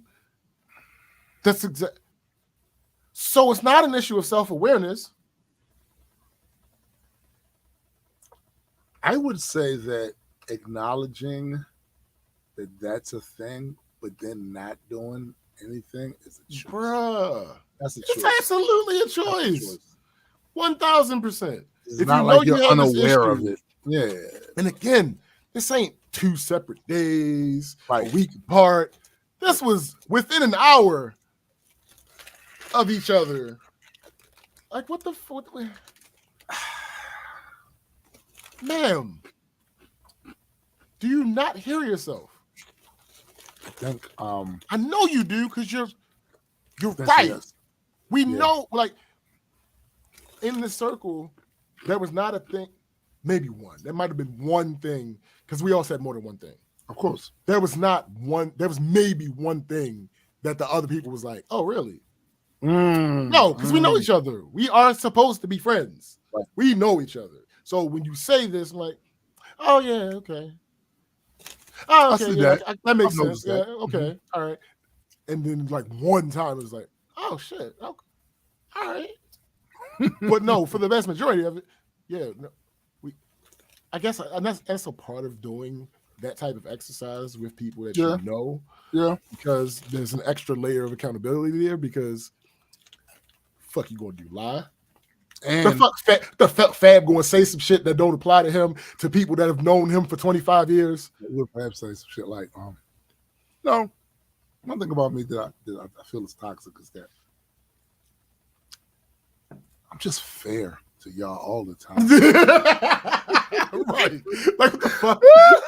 So, and to her credit, which is also to her detriment, she was right about hers. The two things that she said, but it wasn't were demonstrably right about it. Wasn't that though? That's the messed up part. The two things she said were demonstrably correct, but she did not demonstrate trying to overcome them. You know, she likes herself. She has self-positivity, and she's not going to let y'all bring her down. I mean, that's a way to look at it, and I ain't even mad. That's a way to look at it. But what you're not going to do is have me planting these trips. Oh no, because here's the thing. The other reason there was another additional reason why I didn't push is because it would have gone on to other things outside of trips. Yeah. Because I've mentioned on here all the time how I feel about the word friend. And for you to say to me, "Oh, I guess we're not friends. I guess we just cool." Ma'am, since at least 2017, you have, not to say consistently, this isn't a full-time job, but since at least 2017, you've been an event planner. Right. We have not had a single conversation about me shooting any of the events that you plan. Right. Either as a favor to me or a favor to you. Right. But we better friends than that. You would think. Right. When I got on here and told the story about how she was in excruciating pain and needed to go to the patient first out Columbia, and I took her and sat out there for 5 hours while she was in there and took her to get something to eat afterwards, and she didn't so much as ask, "Oh, you want something?" Not even her paying for it, not even just to ask if I wanted to order something. Aren't you hungry? You sat out there for 5 hours? Yeah. That's friendship to me. Where 5 hours, well, listen, as much shit as I got going on at any given day, 5 hours, on a weekend, on a Sunday. That means on a Sunday. It means simultaneously I probably have stuff to do, and I'm winding down to get ready for the week. Facts. And I took this 5, what ended up being total 6 or so hours out of my day. Make sure you was last minute for you. Yeah. But y'all just cool. We just cool though. So again, when you hear, "All right, bet," I need to refresh everybody's memory on what that means when it comes from me. When that comes from me, that means it is now my goal. I have now started doing the mental exercises that are necessary to allow me to help you achieve the goal of keeping that same energy. So, from this point forward, until she feels like she wants to be a fucking adult, I'm going to help her keep the energy of, "Oh no, we just cool." We just cool. We just cool. You ain't going on no trips with me. Nah. That's funny, Discord. Yeah, like that is hilarious. That's hilarious. Absolutely hilarious. Yeah. So here's the thing. I used to say, "Don't call me unless it's an emergency," or it's something that like doesn't make sense to text. Right. I recently realized this, but I hadn't said it to her. There's no such thing as an emergency that you need to call me for. We live 2 minutes away. Facts. There's no scenario where calling me will get me there faster than texting me. Nigga, there's WhatsApp. You can leave a voice message. Bruh. Yeah, and you get to it at your leisure. You're not walking around. Right. There's zero scenario that can happen for you that I can help you with that calling me will get me there faster than texting, Right. because we live 2 minutes away That's from a fact. each other. That's a fact. So, but now after this, fuck all that. Don't hit me at all for that type stuff. Yeah. That's friend shit. Not we cool shit. Yeah, not be cool shit. I'm not hopping out my apartment for your needs. No, that's not happening. No. It's not The happening. fuck? Oh, you need. Oh, did you call Fab? Did you call your mother? My mother, why you always calling me? All of these people, 2 minutes. these people live within 10 minutes of her. Oh, so yeah, that's not big. That's not a big imposition. That's No. just right there. It's right across the way, Mm-hmm. right across the avenue. Mm-hmm. Both of them live right across the avenue. So, yeah, you call either one of them? Yeah, they busy. Oh, did you try Marcus? He technically lives closer to you than I do. Right. You do that. 35 seconds closer, but you know.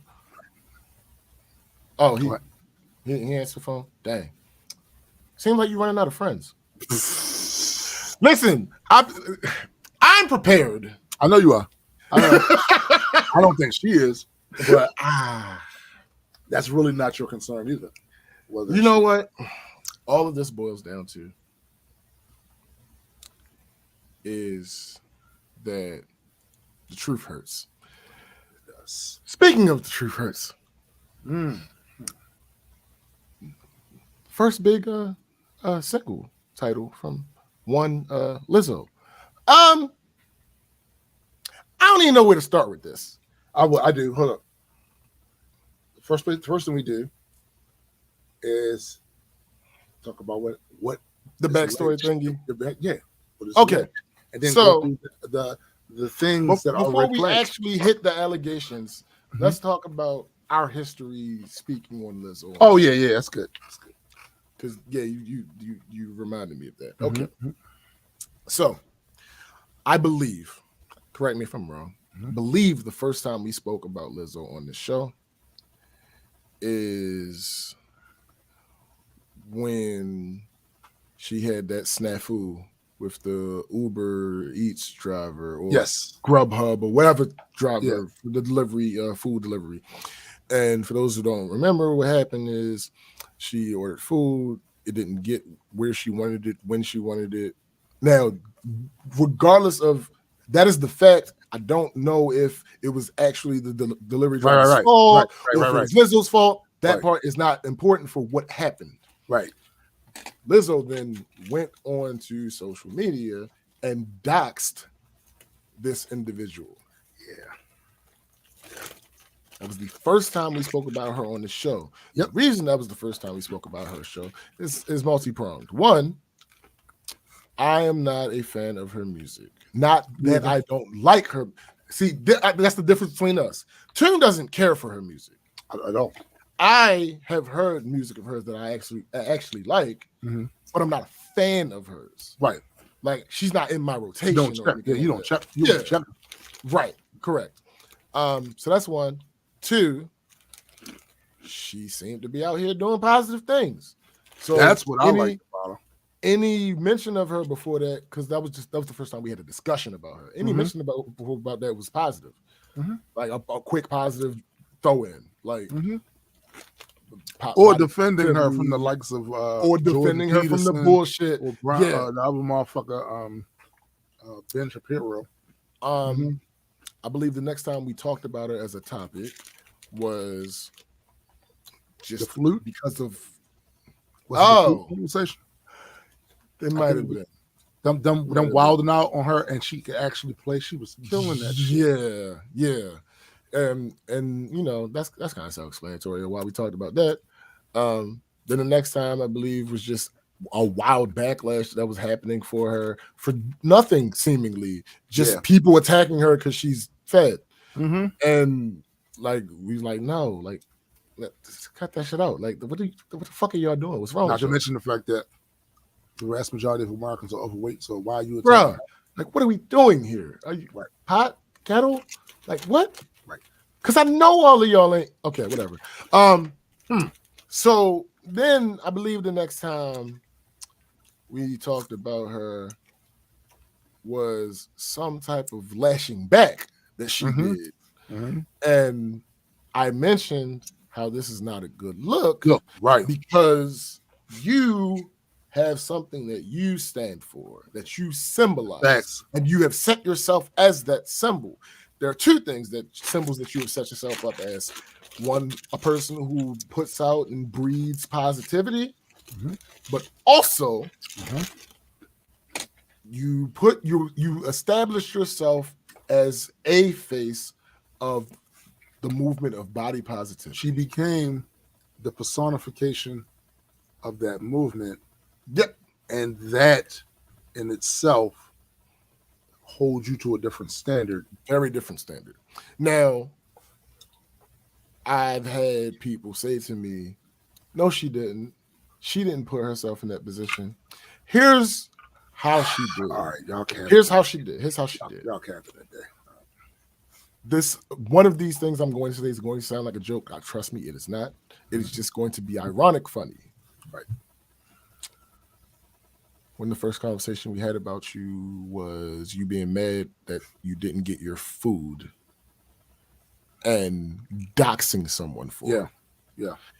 Regardless of what the reality of that situation is, the perception, given that you're a big girl, right, is going to be, oh, she mad because she ain't get her food. That's exactly what the perception is going to be. Right. Don't give a fuck what anybody says, how they feel about that. The perception of it is that. Right. Also, your Instagram name is Lizzo B. Eaton. Right. Two things I didn't know when I made this argument. You had a television show in which you discovered people that were going to be a part of your group, the dancers. The words "big girl" were in the title of that show. Yeah. Yep. Your management company contains the words "big girls." Yeah. That's the word. Frequently optics. Yes. That's the word. You frequently speak out against those who fat shame. You specifically live out loud. Yes. You specifically live out loud with how accepting you are of who you are and being comfortable in your body, and you preach that message. Yes. When you add those things up, that makes you a face of the movement. Yes. Because you also happen to be and then when you're very popular artist. I was about to say, when your platform exceeds a certain amount, you become the personification of it because of how many people you influence by what you're saying. And let's make another thing clear. A lot of the things she was supporting with her brand were absolutely these are still good things. Oh, yes. These are still good things. Absolutely. Still good things. Absolutely. I feel like we need to stress that. Yes. Because then people will understand that the people that are criticizing her in bad faith, you will be able to see the difference.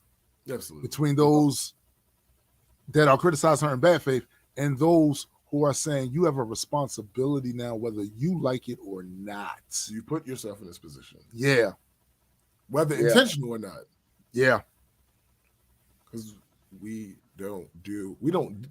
here try our best to not deal with idealism. Right. Ideally, you should not be responsible for this. Mm-hmm. Ideally, you shouldn't be the face of this type of thing. It should fall on the merits of whatever. Like it shouldn't be included in any criticism of you. Right. Is the movement, but that's not reality. It's not reality. It's not reality. Is you are connected to this movement at this point. Yeah. So these allegations, nigga. And for the record, we understand that they are just allegations, but we're going to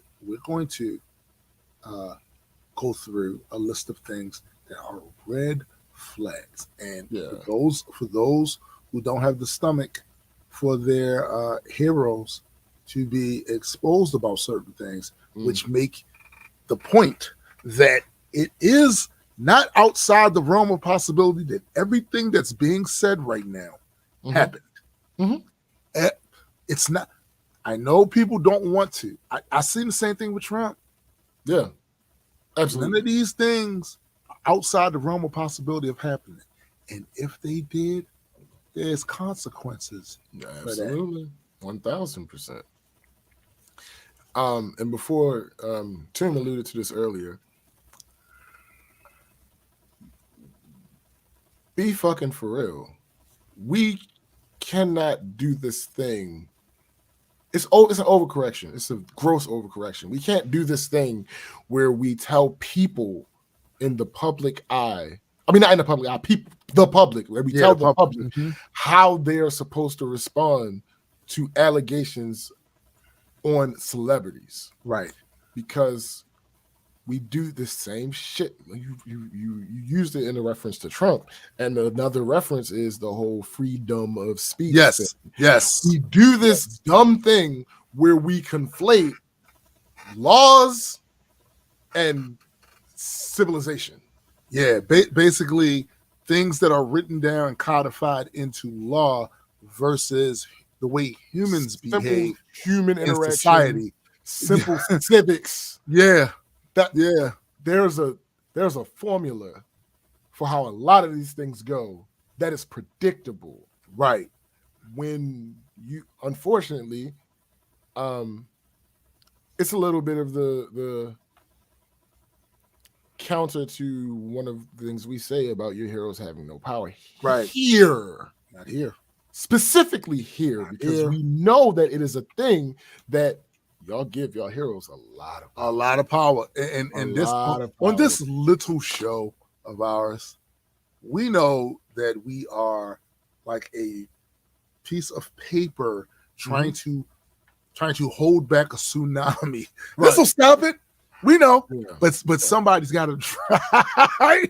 Somebody's got to try.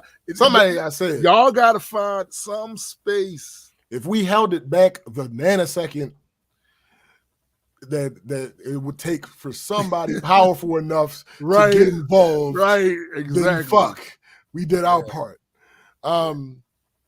So we gotta stop trying to tell regular people who are using these entertainers as entertainment. Yeah, that's it. Yeah. To hold off their judgment until the court system has decided what this is going to be.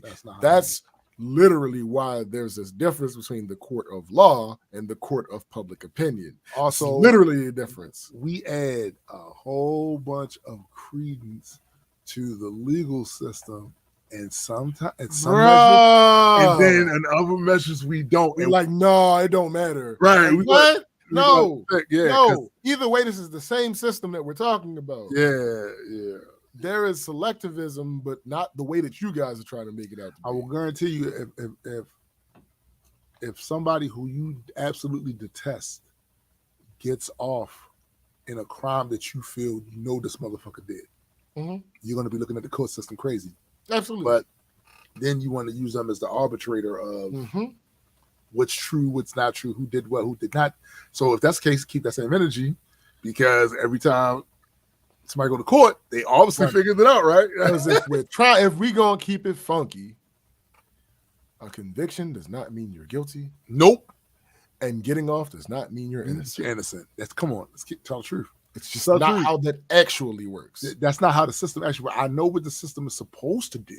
Right. But that's not what it does in practice a large amount of the time. So enough of the time it doesn't do that, where it's questioned when we see an outcome we didn't like.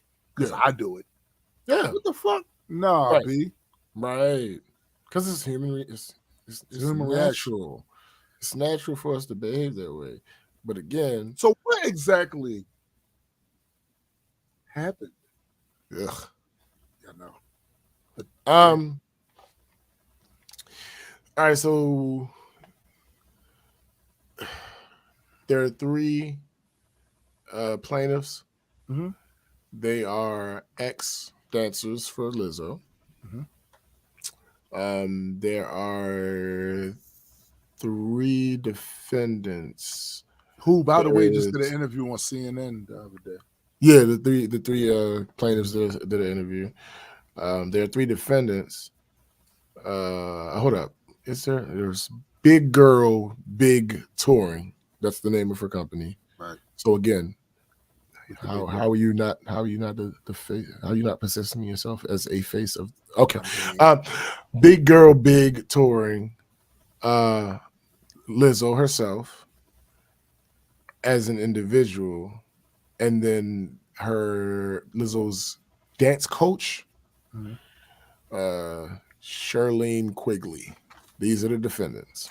yes. So one thing that I saw that I want to clear up: Mhm.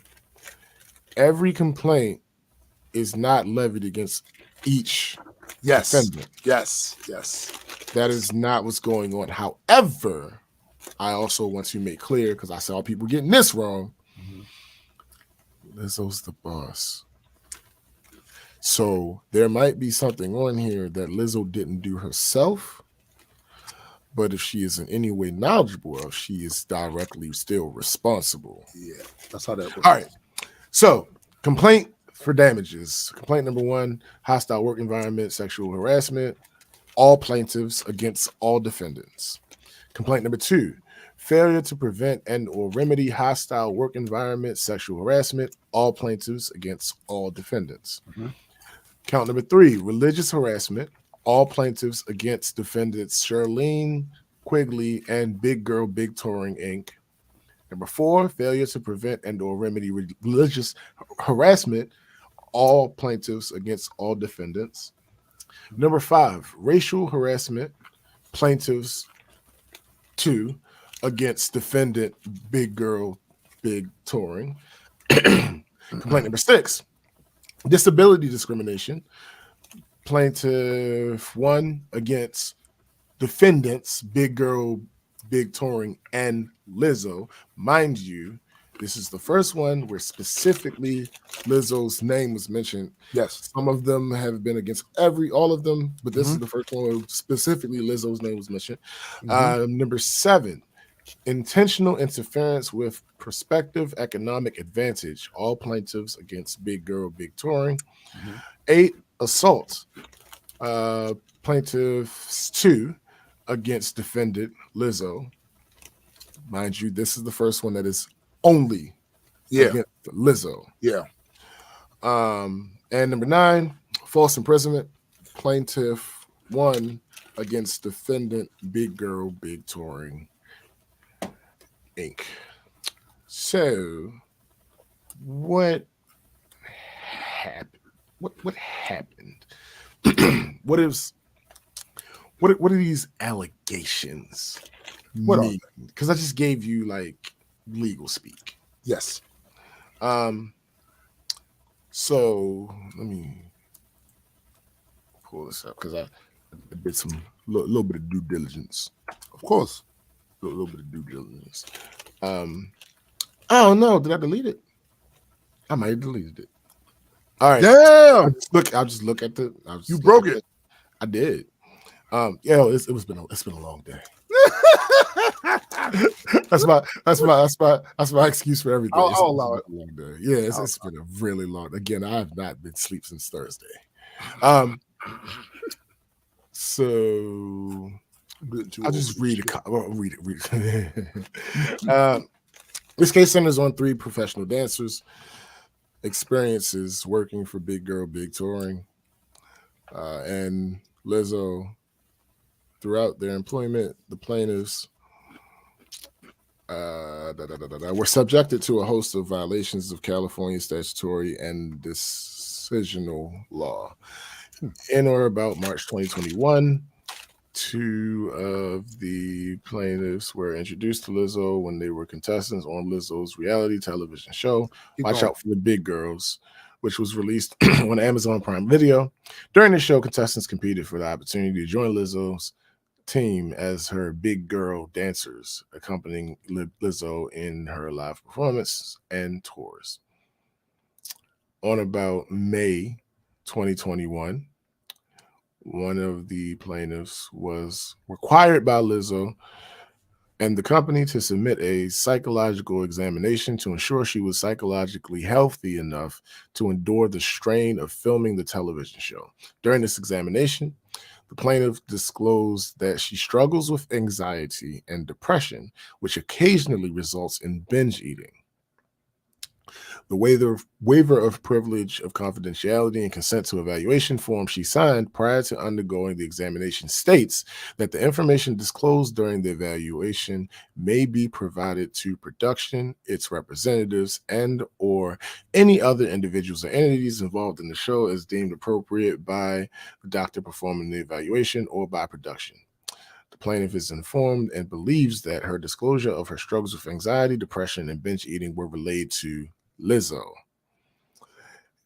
In or about May 2021, another plaintiff was hired by Lizzo. Initially, she was brought on to perform in Lizzo's Rumors music video, but she remained with Lizzo as part of the performance group supporting Lizzo in her live concerts as well. While working on the Rumors video, the plaintiff was approached with another job opportunity that would have run concurrently to rehearsals for Lizzo's live shows and tour.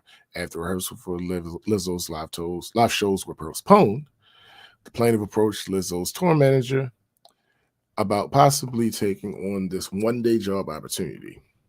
The tour manager responded, "Do you want the job or not?" Implying that if the plaintiff wanted to keep her position as a tour dancer, she could not take any other positions. On or about July 28th, 2021, this plaintiff was officially booked by Lizzo and to perform with Lizzo at several music festivals. On or about August 2021, filming for the show began. During filming, two of the plaintiffs were first introduced to the defendant, Shirlene Quigley, one of the judges and instructors on the show and captain of Lizzo's dance team. Ms. Quigley was not only vocal about her religious belief, but took every opportunity to proselytize. Yes, that's it. Yeah, you nailed it. To any and all in her presence, regardless of her protestations during filming of the show. Ms. Quigley took particular interest in one of the plaintiffs and regularly preached at her about what Ms. Quigley believed to be a shared Christian identity.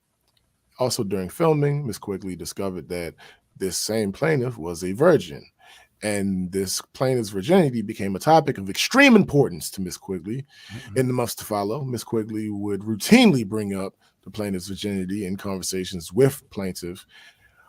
She even mentioned the plaintiff's virginity in interviews she's participated in and later posted to social media, broadcasting an intensely personal detail about the plaintiff to the world. The plaintiff never gave Ms. Quigley permission to share this private detail about the plaintiff's life. Let me see.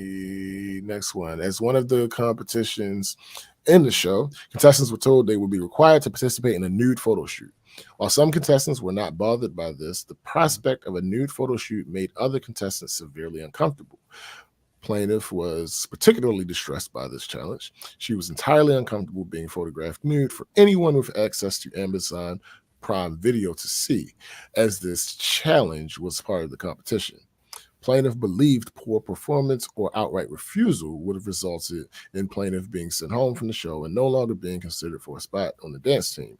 While plaintiff did not want to be photographed nude, she also dreaded the thought of not earning a spot performing on the tour with Lizzo. This dilemma caused plaintiff's anxiety to flare, resulting in extreme distress. Plaintiff broke down in tears on set while struggling to choose between a once-in-a-lifetime career opportunity and putting her body on display against her will. Ultimately, plaintiff was allowed to participate in the shoot partially clothed in a nude bra and underwear. However, this experience foreshadowed the sexually charged and uncomfortable environment Lizzo's employees would be forced to endure. Let me see this next one. Okay. On or about April 2022, plaintiffs began rehearsing in preparation for Lizzo's The Special Tour. During this time, plaintiffs worked closely with Miss Quigley as she was captain of the dance cast. Miss Quigley continued to preach at everyone in her surroundings, especially about her beliefs regarding Christianity and sexuality. Miss Quigley often made comments deriding people who engaged in premarital sex. Knowing that some members of the dance cast did not share her views, Miss Quigley also had a party trick in which she would simulate oral sex on a banana in front of the rest of the dance cast. These instances were always unprompted and made plaintiffs uncomfortable. Miss Quigley's sexually inappropriate behavior did not stop at faux fellatio. Despite her staunch beliefs in opposition to premarital sex, she had no problem sharing her masturbatory habits with the dance cast, often stating things to the effect, "Masturbating is against my religion, but I today had an oopsie." Miss Quigley's sexually explicit comments were so pervasive the entire dance team knew about her sexual fantasy of having 10 penises in her face. Similarly to Miss Quigley's constant sexually inappropriate comments, Miss Quigley's ministering to plaintiffs was unceasing. Miss Quigley continued to keep tabs on Miss Davis's virginity and made it clear Miss Quigley thought the only way one could be a proper Christian was through similar abstinence. Miss Quigley also singled out plaintiff as a non-believer and made it her mission to preach at plaintiff. Miss Quigley even told other dance cast members it was completely inappropriate. Told other dance cast members it was her mission to minister to plaintiff during the tour.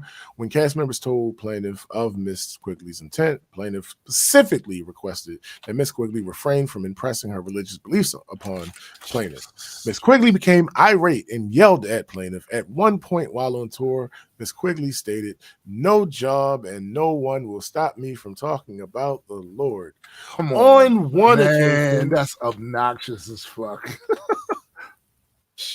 On one occasion, while on tour, Miss Quigley interrogated plaintiff about her religious beliefs while in the dressing room doing their makeup in advance of a show. Miss Quigley began stating her own religious beliefs and asking plaintiff if she held the same beliefs. When plaintiff expressed a different belief, Miss Quigley became visibly upset, making it abundantly clear she expected plaintiff's total confirmation to Miss Quigley's dogma. That shit is ugly. While Miss Quigley was for sure the most extreme in her religious conviction, her sentiments were softly echoed by others in supervisory roles at Big Girl Big. They I don't remember the whole name. They abbreviated as BGBT. Okay. At BGBT. Before rehearsals and performances, the dance team would pray together. While it was not an official requirement for team members to participate in these prayers, it became clear that engagement was compulsory. The responsibility to lead a group in prayer rotated across the dancers, and when it was plaintiff's turn, she politely but clearly made it known she did not want to lead the prayer. All right, I'm sorry. I have to say something at this point. Okay. I don't care if we do share the same religious beliefs. Yeah. I'm thinking the same thing. If you are participating in an activity that needs to be led, and I don't feel like I should be leading it, then I shouldn't have to do it. That's right. That's facts. That, sir, is correct. It doesn't matter what we share. Yeah. I don't want to do this particular thing that has nothing to do with my job. Right. Okay. I just had to. No, these are facts. Okay. Plaintiff was struck by Miss Quigley's insistence on overstepping. Accordingly, plaintiff took her concerns to the assistant choreographer. The assistant choreographer showed some empathy for plaintiff's concern, but merely suggested that plaintiffs take her complaints to Miss Quigley herself. A wholly useless tactic, as raising concerns with Miss Quigley had never proven productive. Let me see. Yikes. I didn't hear about this one. On another occasion, while on tour with Lizzo, plaintiff accidentally brushed up against one of the tour bus drivers. The driver responded by saying, "You can back up on me again," implying plaintiff's accidental touch gave him sexual gratification. A different driver was known for playing sexually explicit songs on the tour bus These interactions made the dance cast incredibly uncomfortable and fear for their safety.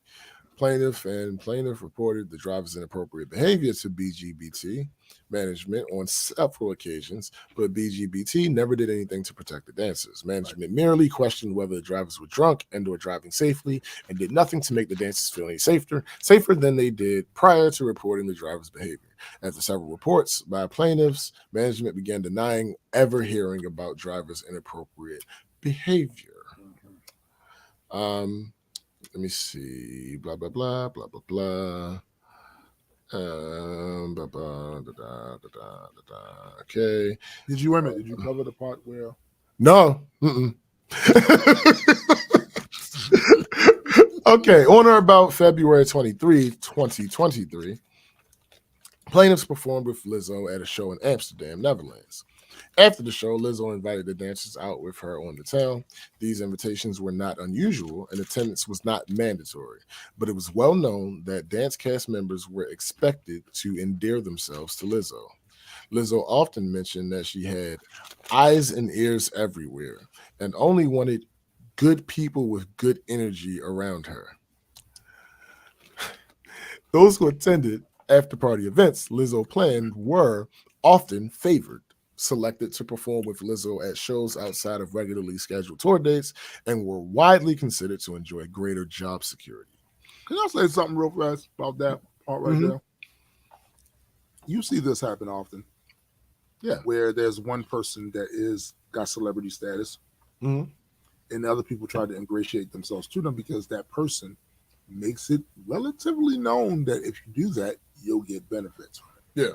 As someone that has been in the situation for at least the last 12 years, maybe a little longer, of having some notoriety in certain circles. When you're that guy, it's really your responsibility to not be that type of an asshole to people. What's interesting about that? There is another side potentially to this. Not this specific instance, but this situation that can be perceived as just as bad. It could be a scenario where these are actually people that you are closer with already. And that's the reason they're going out with you and the reason for the preferential treatment. It's not necessarily that because they came out with you, right? It's you already prefer them. Facts. So that can look just as bad. In this type of scenario, it just behooves you not to do this. Don't be that asshole. Yes. At the end of the day, people are still people. And you step on any goodwill that you have accumulated through your art. Yep.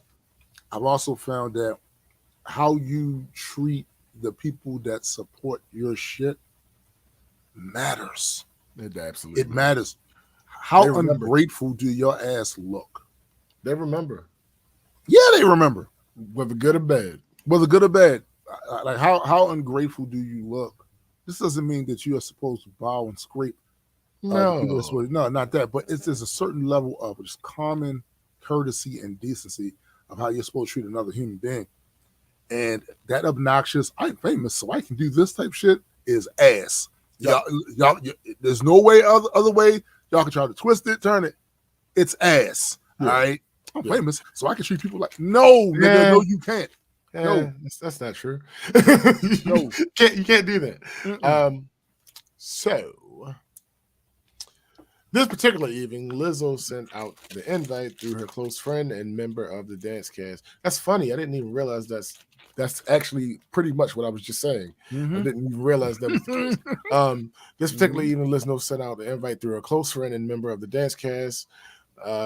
Plaintiffs were out at dinner celebrating the birthday of one of the supporting vocal performers on tour when they received the invitation. The dancers were hurried, including the plaintiffs, to accept or decline. Right. Feeling their absences would be noticed and or taken personally by their employer, plaintiffs accepted the invitation before learning what Lizzo had in store for them.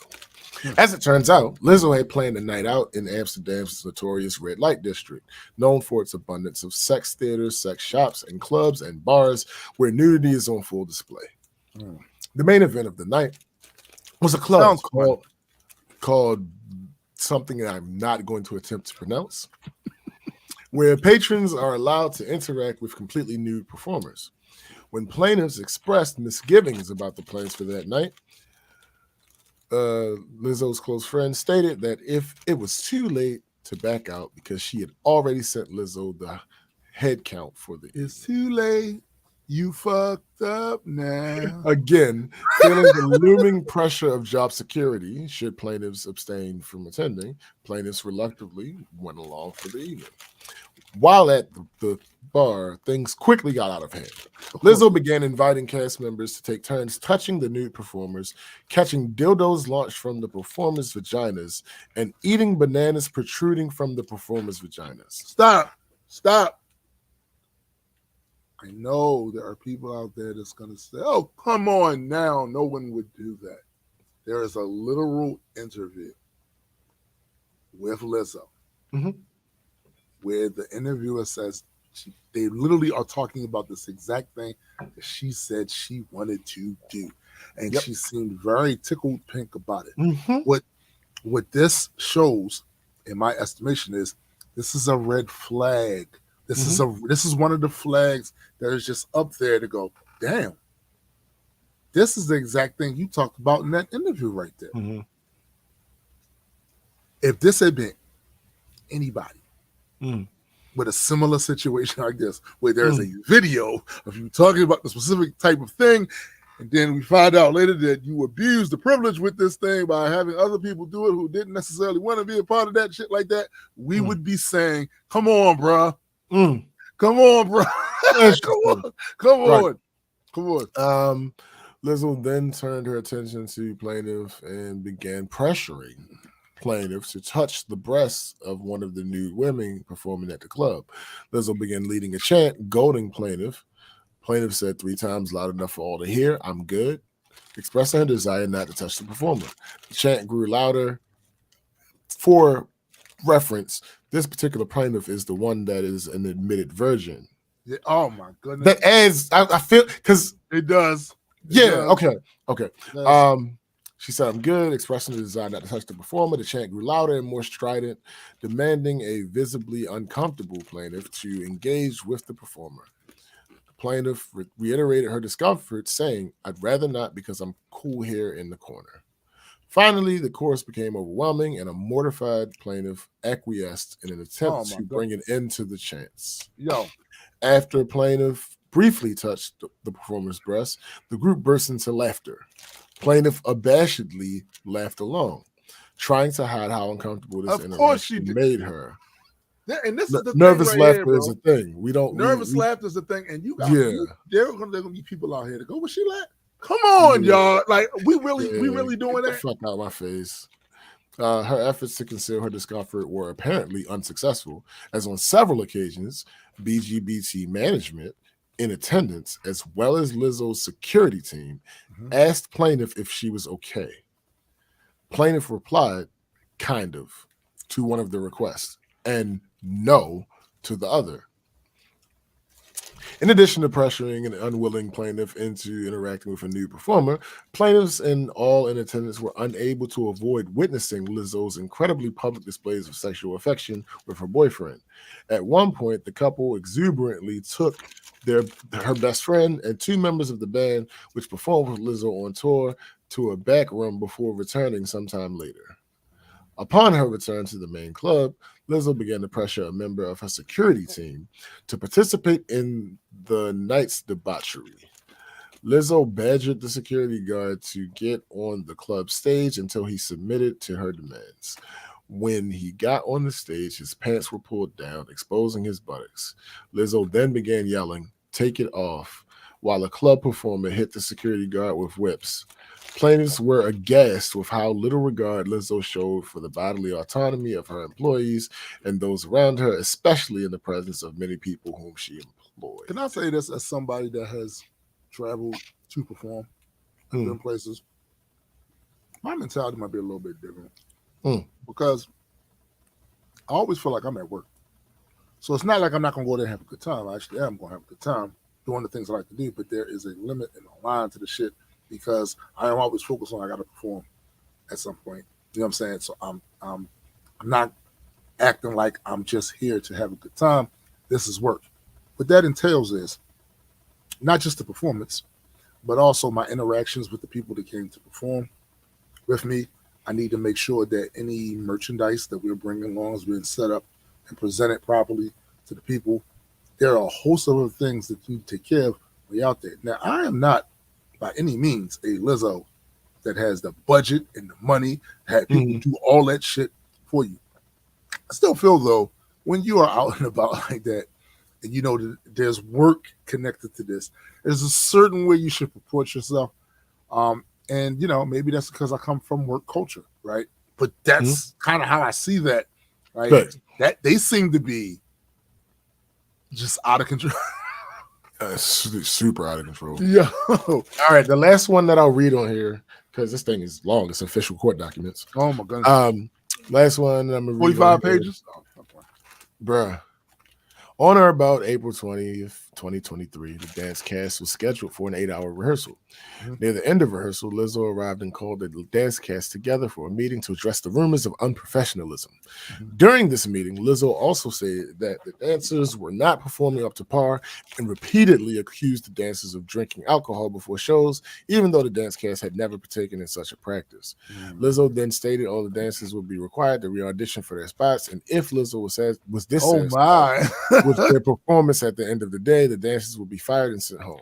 What followed was an excruciating re-audition in which the dancers repeatedly ran through the entire 90-minute show. What was supposed to be an 8-hour rehearsal was extended to almost 12 hours. Right? The re-audition was brutal as the dancers were not allowed to break.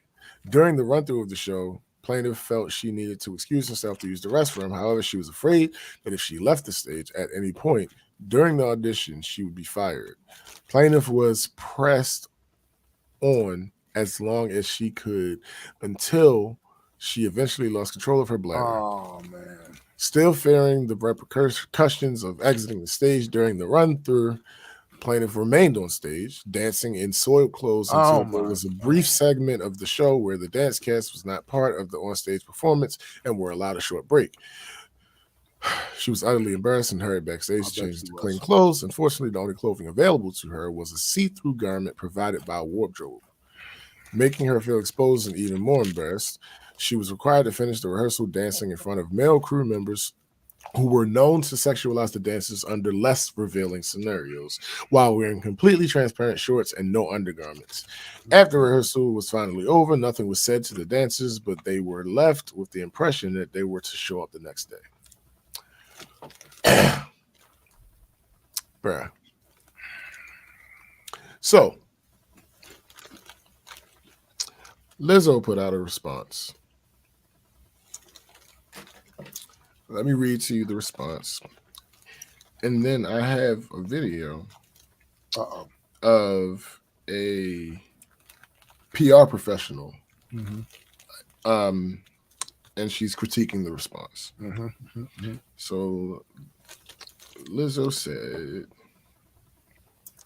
"These last few days have been gut-wrenchingly difficult and overwhelmingly disappointing. My work ethic, morals, and respectfulness have been questioned. My character has been criticized. Usually, I choose not to respond to false allegations, but these are as unbelievable as they sound and too outrageous to not be addressed. These sensationalized stories are coming from former employees who have already publicly admitted that they were told their behavior on tour was inappropriate and unprofessional. As an artist, I have always been very passionate about what I do. I take my music and my performances seriously because at the end of the day, I only want to put out the best art that represents me and my fans. With passion comes hard work and high standards. Sometimes I have to make hard decisions, but it's never my intention to make anyone feel uncomfortable or like they aren't valued as an important part of the team. I'm not here to be looked at as a victim, but I also know that I am not the villain that people in the media have portrayed me to be these last few days. I am very open with my sexuality and expressing myself, but I cannot accept or allow people to use that openness to make me out to be something I am not. There's nothing I take more seriously than the respect we deserve as women in the world. I know what it feels like to be body shamed on a daily basis, and would absolutely never criticize or terminate an employee because of their weight. I'm hurt, but I will not let the good work I've done in the world be overshadowed by this. I want to thank everyone who has reached out in support to lift me up during this difficult time. Now, before I give my thoughts, we're going to defer to an expert. Yeah. Someone who gets paid. We don't fear expertise on this show. Nah, not at all. All right, so here we go. Let's break down Team Lizzo's response from a crisis communication, strategic communication point of view from someone who does it for a living. In my previous post, I mentioned some of the factors that are likely being considered with her legal and strategic communication team as they put this response together. I'm going to go through them as we read the response. Now, let's talk about one of those factors, timing. This post appeared on Instagram at around 7-ish this morning, Eastern Daylight Time. It appeared on Instagram, carousel only, text only, Natch. That's what a lot of people are doing nowadays. Why Instagram? Because brands or people in crisis, they don't want to go to a social media app that's filled with too much opinion. Go to the app that is more photo-centric. Another factor I mentioned was timing as it relates to the media and the news cycle. Now, back on Tuesday when we first heard about this story, it marinated for a while in the news cycle until it was pushed aside right around the time of the nightly news when we were hearing that there was going to be a presser announcing the indictment of former President Donald Trump. The news gods are with Team Lizzo because in about 7-ish hours, the press is going to focus their attention back in Washington, D.C., where President Trump will appear in a courtroom to answer to charges that he attempted to subvert the result of the 2020 election. Now, let's analyze the response. Whenever I look at a response to see if it's going to land or not, I run it through a framework that I created around crisis management response. It's indestructible PR framework. I'm looking for own it, explain it, promise it. That's the macro. The micro in there, are they using empathy and compassion? Are they showing their values? Are they giving us the language that is working towards an ultimate goal of restoring the trust that was lost with their constituent? The asterisk is if it's a legal situation.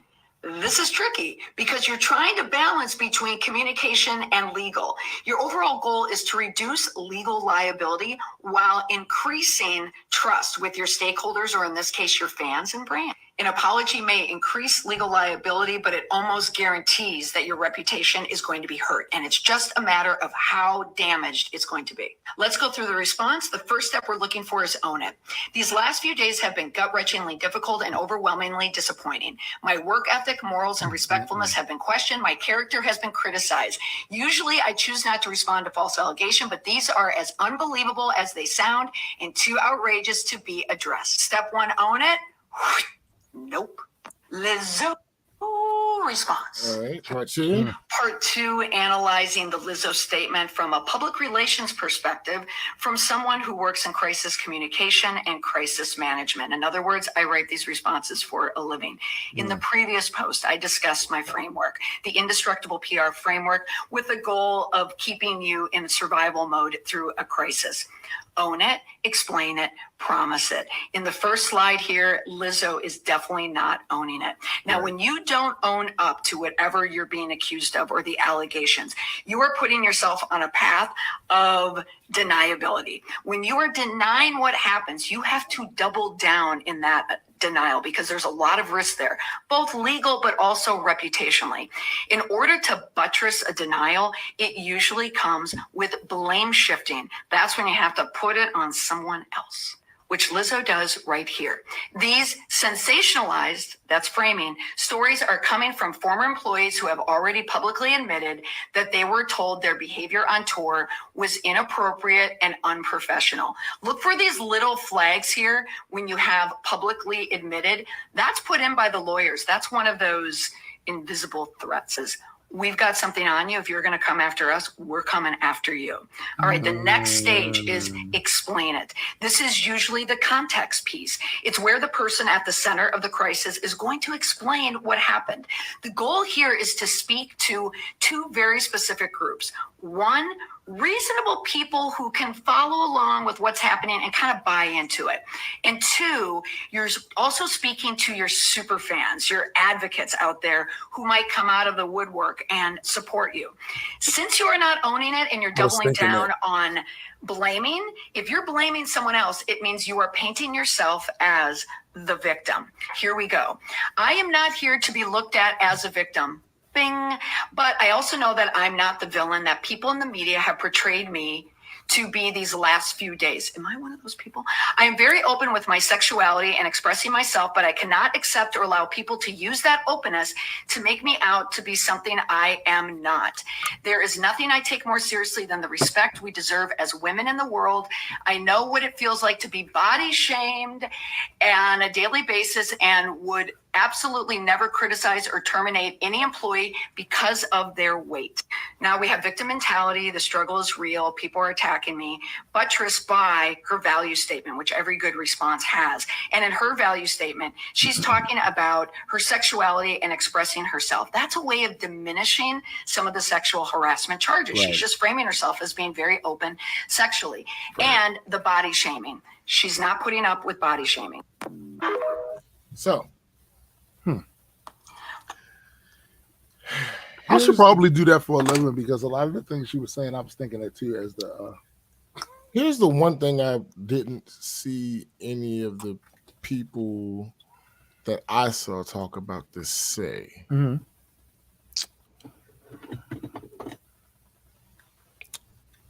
She only denies the body shaming. Yeah.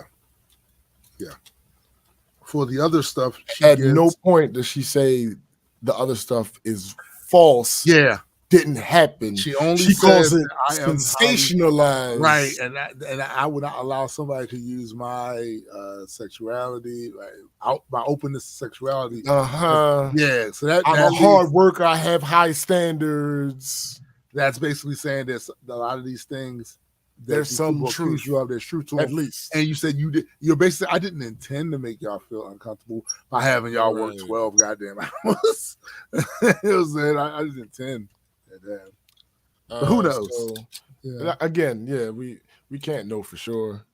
Okay, now the dancers who filed the lawsuit have addressed her response. Oh, not only that, but before you even go into their addressing of that response, it should be noted that there are people who are not connected to this lawsuit. Oh, that have come out and co-signed the type of things that these people were saying.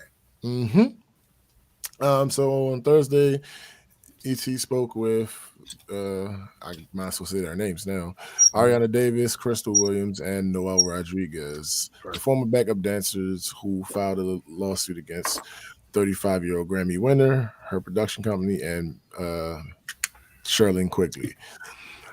Quote, I think for me, it's just very interesting to be so open and genuine about the trauma that we experienced and to be open about the hurt that she caused us. For her to respond, essentially gaslighting us.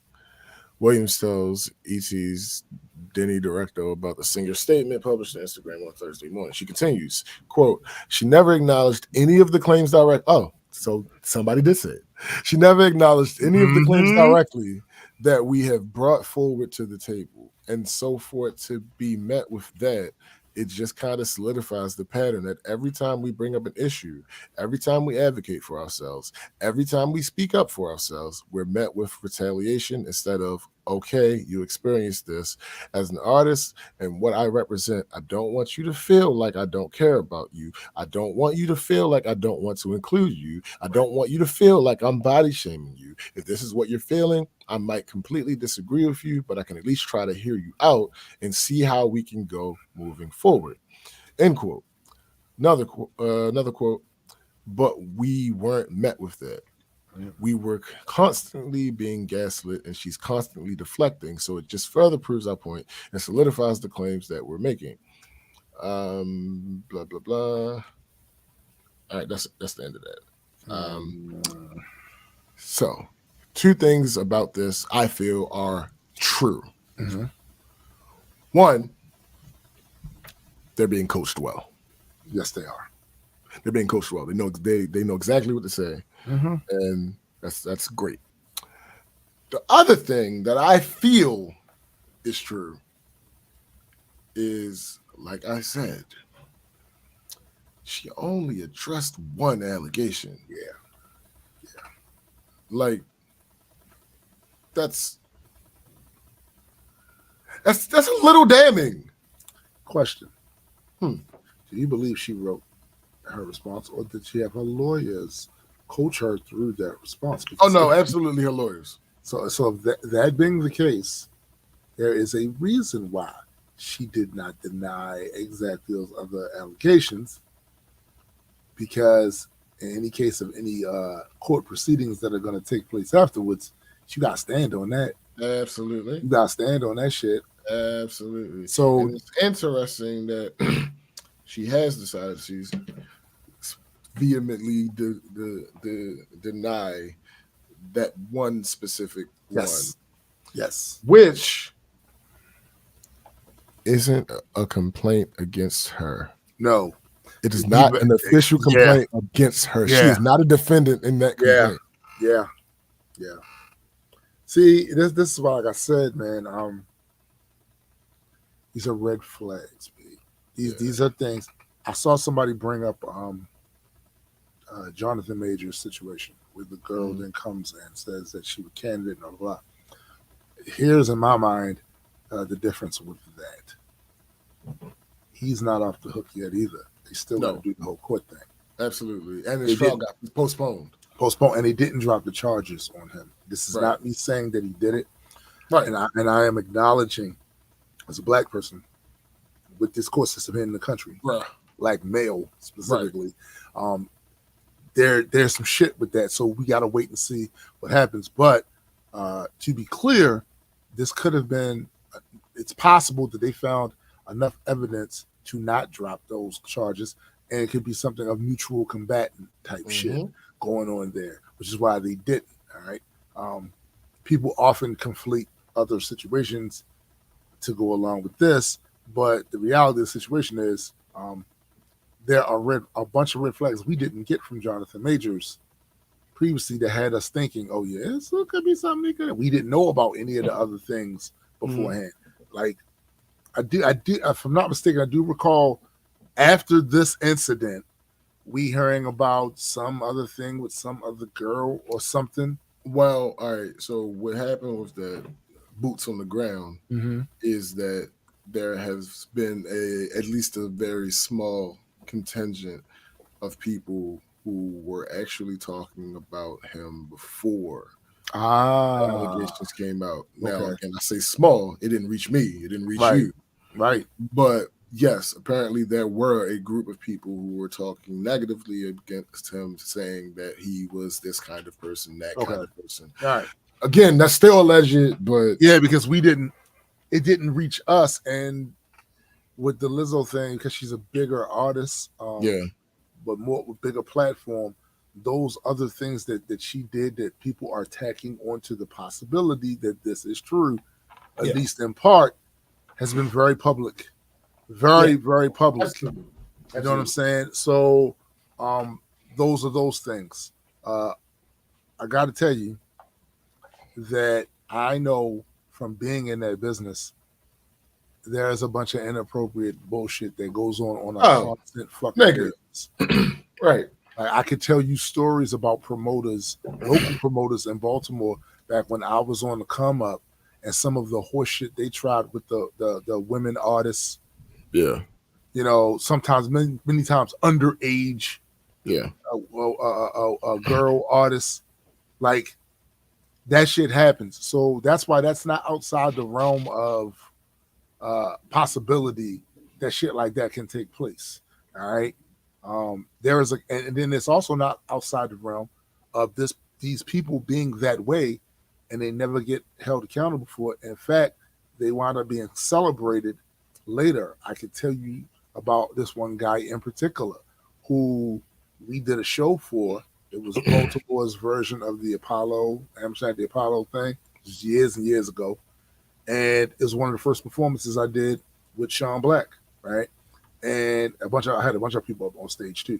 But this motherfucker here has been, over the years, been given awards by the city, widely publicized on TV. But I know he's a snake because I was one of the young artists coming through there performing and saw his bullshit behind the scenes and saw his harassment of younger female artists right there. And some not younger, sometimes secretaries that worked in his office had stories. Those stories never got out to the point where the city said, he has done a lot of great work for the artistic youth in this. Y'all don't know this nigga. Don't know.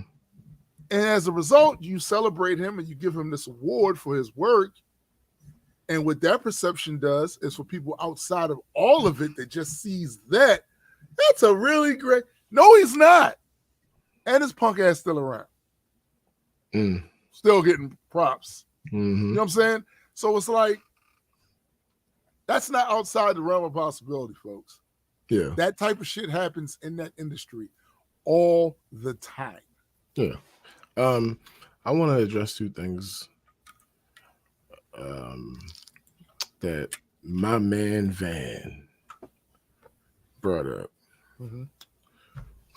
So one, Van Lathan was it's funny how I mentioned on here about how necessary Van is and how necessary his voice is, because it shows you not that you shouldn't. You can listen to somebody. Somebody can be right, and that same person can be dead wrong. Dead ass wrong. They don't have to be. Nobody's going to be right about everything, and you don't have to accept that just because he's right about or she's right about certain shit that they're always going to be right about all that. Yeah. Van is the biggest voice that I saw talking about this. We shouldn't feel a way about her until the case is concluded and we have more evidence and blah, blah. So by that logic. I don't say that about anybody else. By that logic, Robert.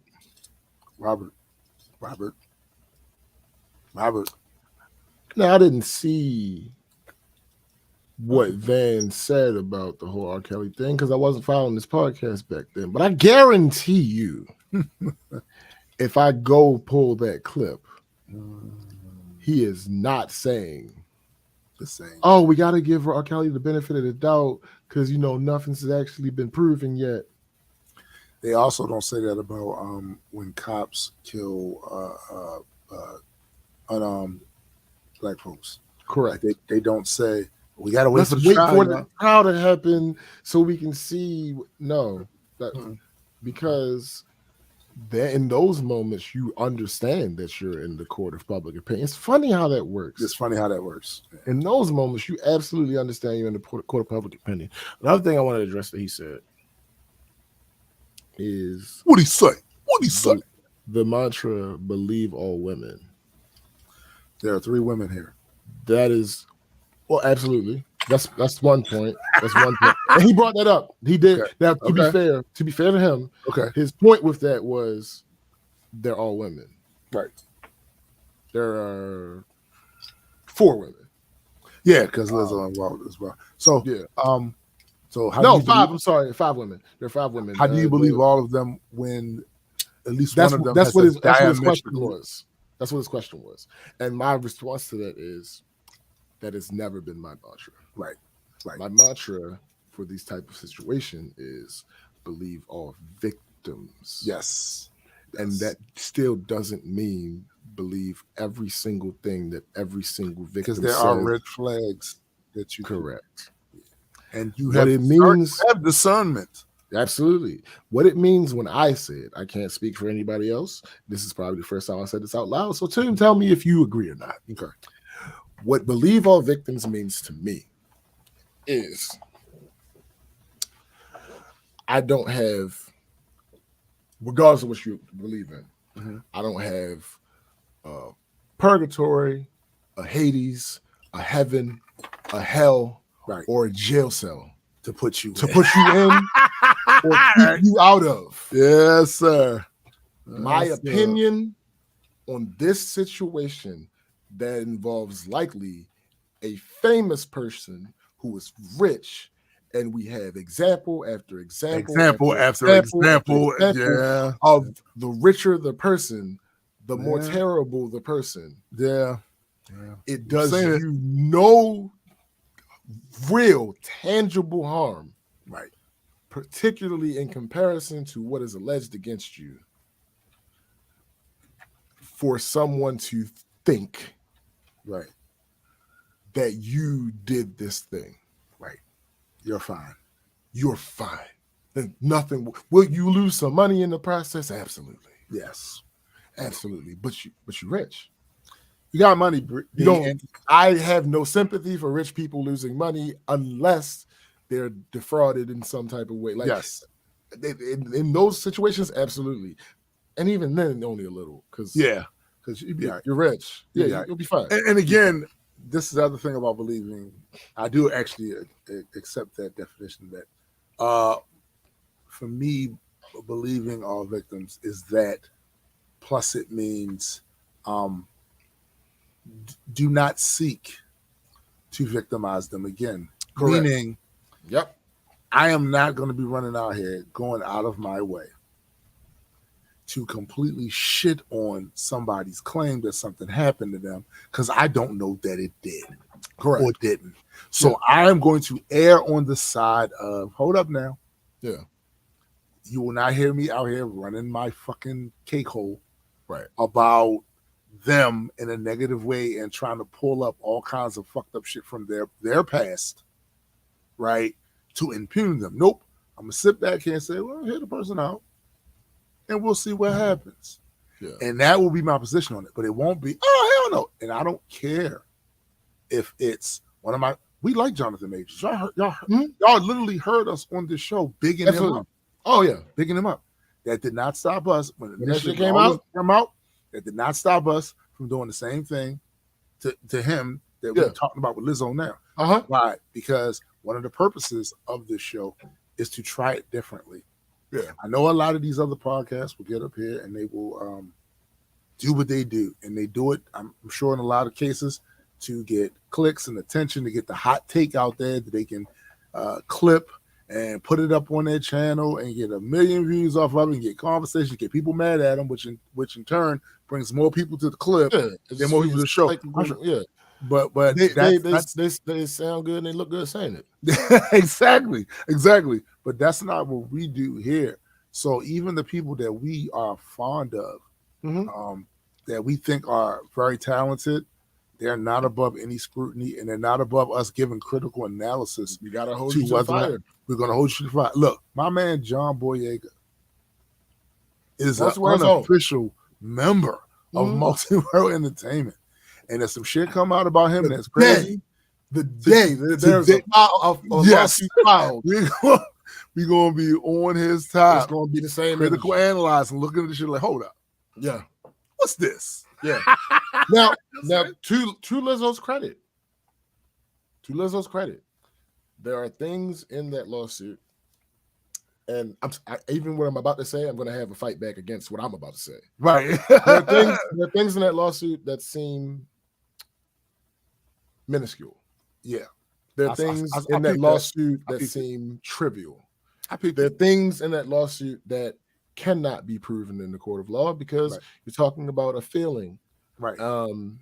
Without prior evidence that would suggest that that feeling was reasonable to come to.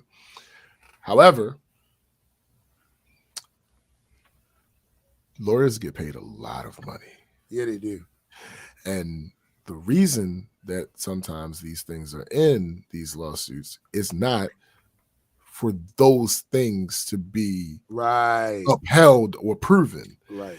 It is strategic to put those in amongst all the other things to make those other things seem more plausible. And so it's not unlike negotiations. When you go into negotiations, you ask for a bunch of shit. A lot of that shit is not what you care about. Yeah. But you mix that shit in with the shit you do care about. Right. So then when you start saying you want to negotiate, all right, we can take this out. We'll take this. Okay, you know what? We're trying to be fair. We'll take this out. I don't really need this one. It's right. You know what? Maybe, okay, fine. How about now? Right. That's an old tactic that's still commonly used in negotiations. And if you only go in there with exactly what you want, you're gonna get fucked. You're gonna get fucked. You're gonna get fucked. It's just what it is. Yeah. So I still riding with the victims until whatever comes out. And even then, it depends on what the outcome is. Because if it's like a settlement, I have no reason to change my opinion. Right. Because discernment matters. Right. I get to weigh in on whatever is released that they're calling evidence to see if it's convincing to me or not. Because the thing is, what I have noticed, and even not just in this particular case, but just broadly, the things a lot of people call evidence be wanting. You know what I'm saying? So there's a certain amount of discernment that everybody has a right to have to look at what's the evidence. That don't really sound all that convincing to me. Yeah. Or, oh shit, that's it. Or you cooked. You cooked. Yeah. You know what I'm saying? Also, just to keep with the theme of the court of public opinion, I can include anecdotal evidence in my analysis because when you tell me that your response to them saying that you had them eat a banana out of a sex worker's vagina is, well, I'm sexually free. And that's not a denial. Not a denial. And when there's video of you saying that's what you was going to try to do, and you add that to the lack of a denial in that. So here's the thing. Here's the flip side. Let me play devil's advocate again. The same exact case could be flipped. It could be that they are well aware of that video, and that crossed my mind before. That crossed my mind before too. Another example is the song where she talk about they can do whatever they want. I got an NDA, blah blah blah. Here's the thing. That looks bad. It does. The lawsuit actually proves that is not a response to them. In the lawsuit, it says that they were hired around the time that the music video was filmed for that particular song. Right. So actually, no, there's no connection, but it looks terrible. It looks terrible. And here's the other connection too. It shows, at the very least artistically, you are open for the double down. Right. It shows you're open to the double down. You know what I'm saying? Like, so, and again, these are just things that we observe. That's it. Comment on. That's it. Like you said, I don't have a jail to put you in.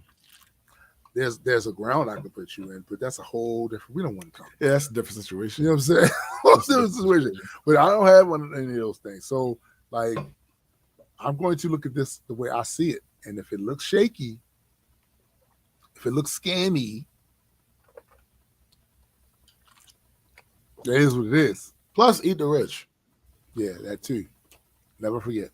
Oh, so let me do this one am I the asshole, because Yes. we don't like to end on these heavy things. Am I the asshole for telling my roommate that if she wants her boyfriend to move into our shared house, that he should pay 1/3 of the rent?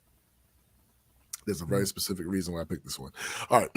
My roommate, 24 female, and I, 25 female, moved into a house together several months ago, and up until now, everything has been completely fine. She's been with her boyfriend, 28 to 29 male, for a year or two, and initially they were going to move in together, but he changed his mind at the last minute. They've now decided that they want him to move into our shared house for the remaining 6 months of our tenancy, but they don't think it's fair to have him pay rent for those 6 months. Let me hold. I'm trying to wrap my head around that. So how long? Like when is he supposed to move in there? When did he move in? Because we're talking about a lease, right? They're talking about wanting him. Well, here's the thing about leases, and I work for. Yeah, you do. We're not talking about a lease. They likely have a lease. A lease, right? But what we're talking about is an unauthorized occupant. Yeah, I see. That's what we call them. At the company I work for, we call them unauthorized occupants. I mean, what other word is there for it? And generally, the way we handle it, I hope nobody get in trouble for this. Generally, the way we handle it is, we don't know you exist until we do. Right. So I think that's reasonable. I mean, think that's reasonable. Look, right. In other words, if you causing all these type of problems, you decide to show your face up at the rental office to making demands, or if there's a bunch of noise complaints, might be standard too, bro. I think that might be standard. Yeah, because come on, nobody wants to have to go through the hassle. No one's going through the hassle. Listen, no one's telling somebody who they can have in the house, when they can have in the house, and they pay rent. So because of that, it's hard to say, like, who's going to expend the manpower to watch and make sure this person really living here?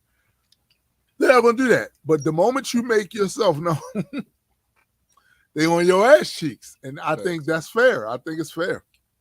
Yeah. So back to this. They don't think it's fair to have him pay rent for those 6 months. All they've offered is for him to cover his share of the bills for water, electric, council tax. They're in the UK or something. Council tax, etc., of which he'll be the one mostly responsible for driving those bills up, as he'll be spending more time there working from home than me and my roommate. For context, our rent is €1,000. Yeah, €1,000 split between us, and the bills are only around €300 total. So he would be paying €100 of our total €1,300 rent / bills. His job also involves constant loud calls, so I'd struggle working from home at the same time due to the noise. He would be sharing a bedroom with her, and there is a spare smaller bedroom currently used as a dressing room that was offered for him to use as his office, which he refused. When I said that I would be fine with him moving in on the condition he pays 1/3 of the rent, both my roommate and her boyfriend have become very standoffish and have sent me messages where they've essentially said, point the first, I'm a hypocrite because I lived at my auntie's house during COVID lockdown rent-free when my plans to move in somewhere fell through on the day with all of my things in the van. Point the second, I spend a lot of time at my boyfriend's anyway, so why do I even care if he moves in? Point the third, I've personally affronted them by suggesting that he pays 1/3 of the rent. Point the fourth, made me out to be greedy and putting money above my friendship with both of them. Point the fifth, the weirdest part is they both have this stance of suggesting that I'm going through something mentally, and that by doing this, I'm pushing them and all my friends away. They've also both condescendingly wished me luck in getting through whatever I'm going through and hoping I get better soon. I've offered to vacate my part of the tenancy so he can move in with her and I can move in with my boyfriend, but they're not interested in that either. Even though that way they both get to live together and I can remove myself from the situation. Would. However, if he's going to be there temporarily, they're not trying to do that because they want her to keep paying that rent. Right. That has gotten very uncomfortable. Another important note is that the boyfriend has a very well-paying job and is from a wealthy family and is in no way struggling financially. If he were to move in, I'd be earning the least out of everyone there. Even if he were to move in and pay 1/3 of the rent, he would still be paying less than he did for his previous house, and more than likely less than any other place he could find anywhere in the area to live. Am I the asshole? Well, of course not. I know she's not the asshole. This is hilarious to me. That they attempted to go with the whole. You must be going through something mentally, bro. Listen. You're going in there for 6 months. You pay 1/3. Like, let's not just pay it. Because if you're not struggling, you got a good job, and you come from a family that has money, pay the 1/3. Yeah. Just pay it. Because here's the thing. What you doing for them, actually, by you being up in there? Like, you wait, like they still paying the same shit they gotta pay. And except for when it comes to the water, electricity, or some shit they talking about, man. Effectively, man, you don't pay that motherfucker money. The reason I had a preconceived, I didn't read it. I just read the facts, headline. Marissa. I mean, come on now, come on. Yeah. The vast majority of these amount of assholes involve some type of gaslighting or some type of failure of communication. Yeah, absolutely, sis. The reason I picked this is I didn't read it in advance, but I saw the headline and it reminded me of my situation when I moved out of my mother's house. Right. It was me, Fab, and our other homeboy. We had made a decision. No significant others are moving in with us. The day that we went to move in, our homeboy is trying to move in his girlfriend.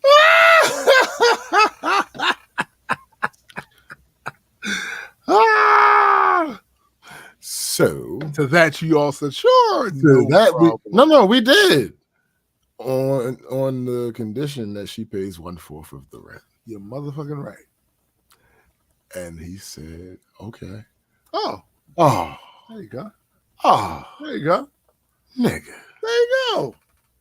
See how simple that was? The 4 of us paying rent in a 3-bedroom townhouse.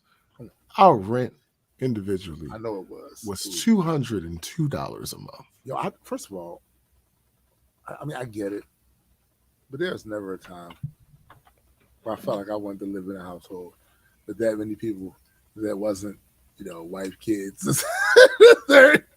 But the fact that your rent was only $200-something, $202, nigga, per month. And y'all all working, you gainfully employed. It ain't.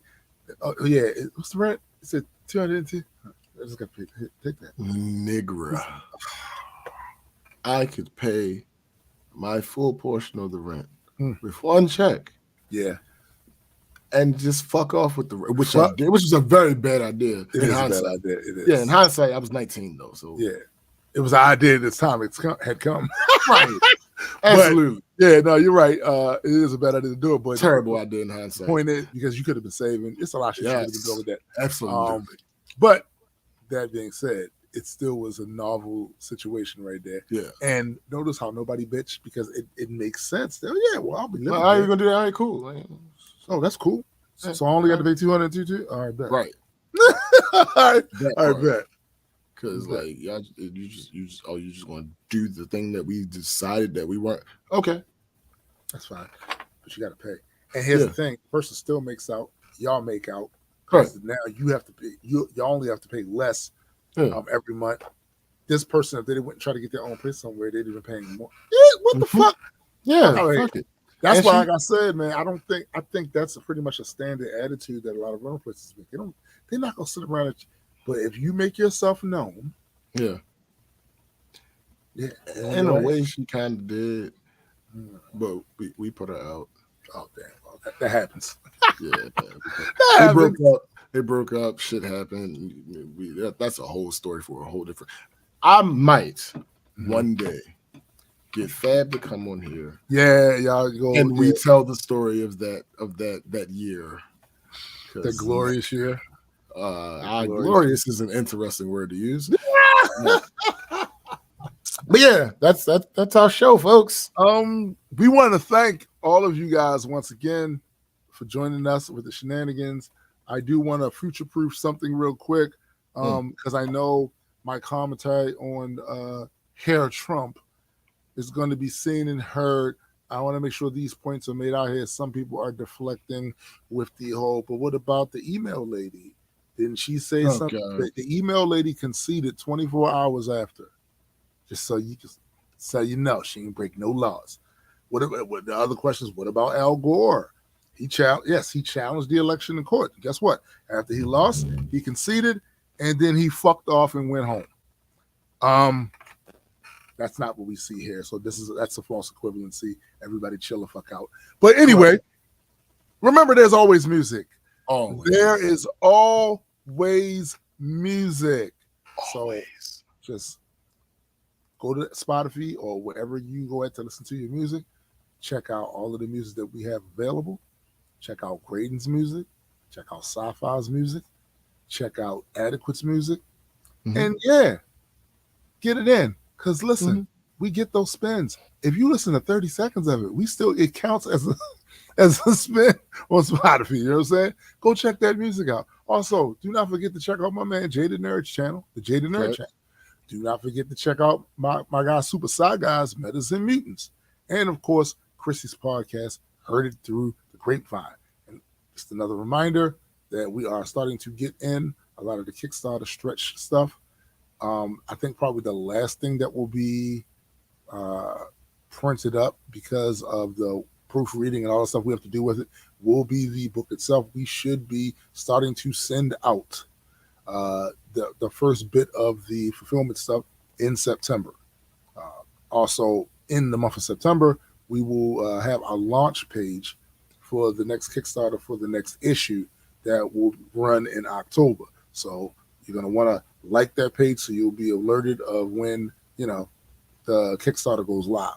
But for my man SPJ, I am Tombstone the Dead Man, and for the greater multi-world entertainment family, we are out.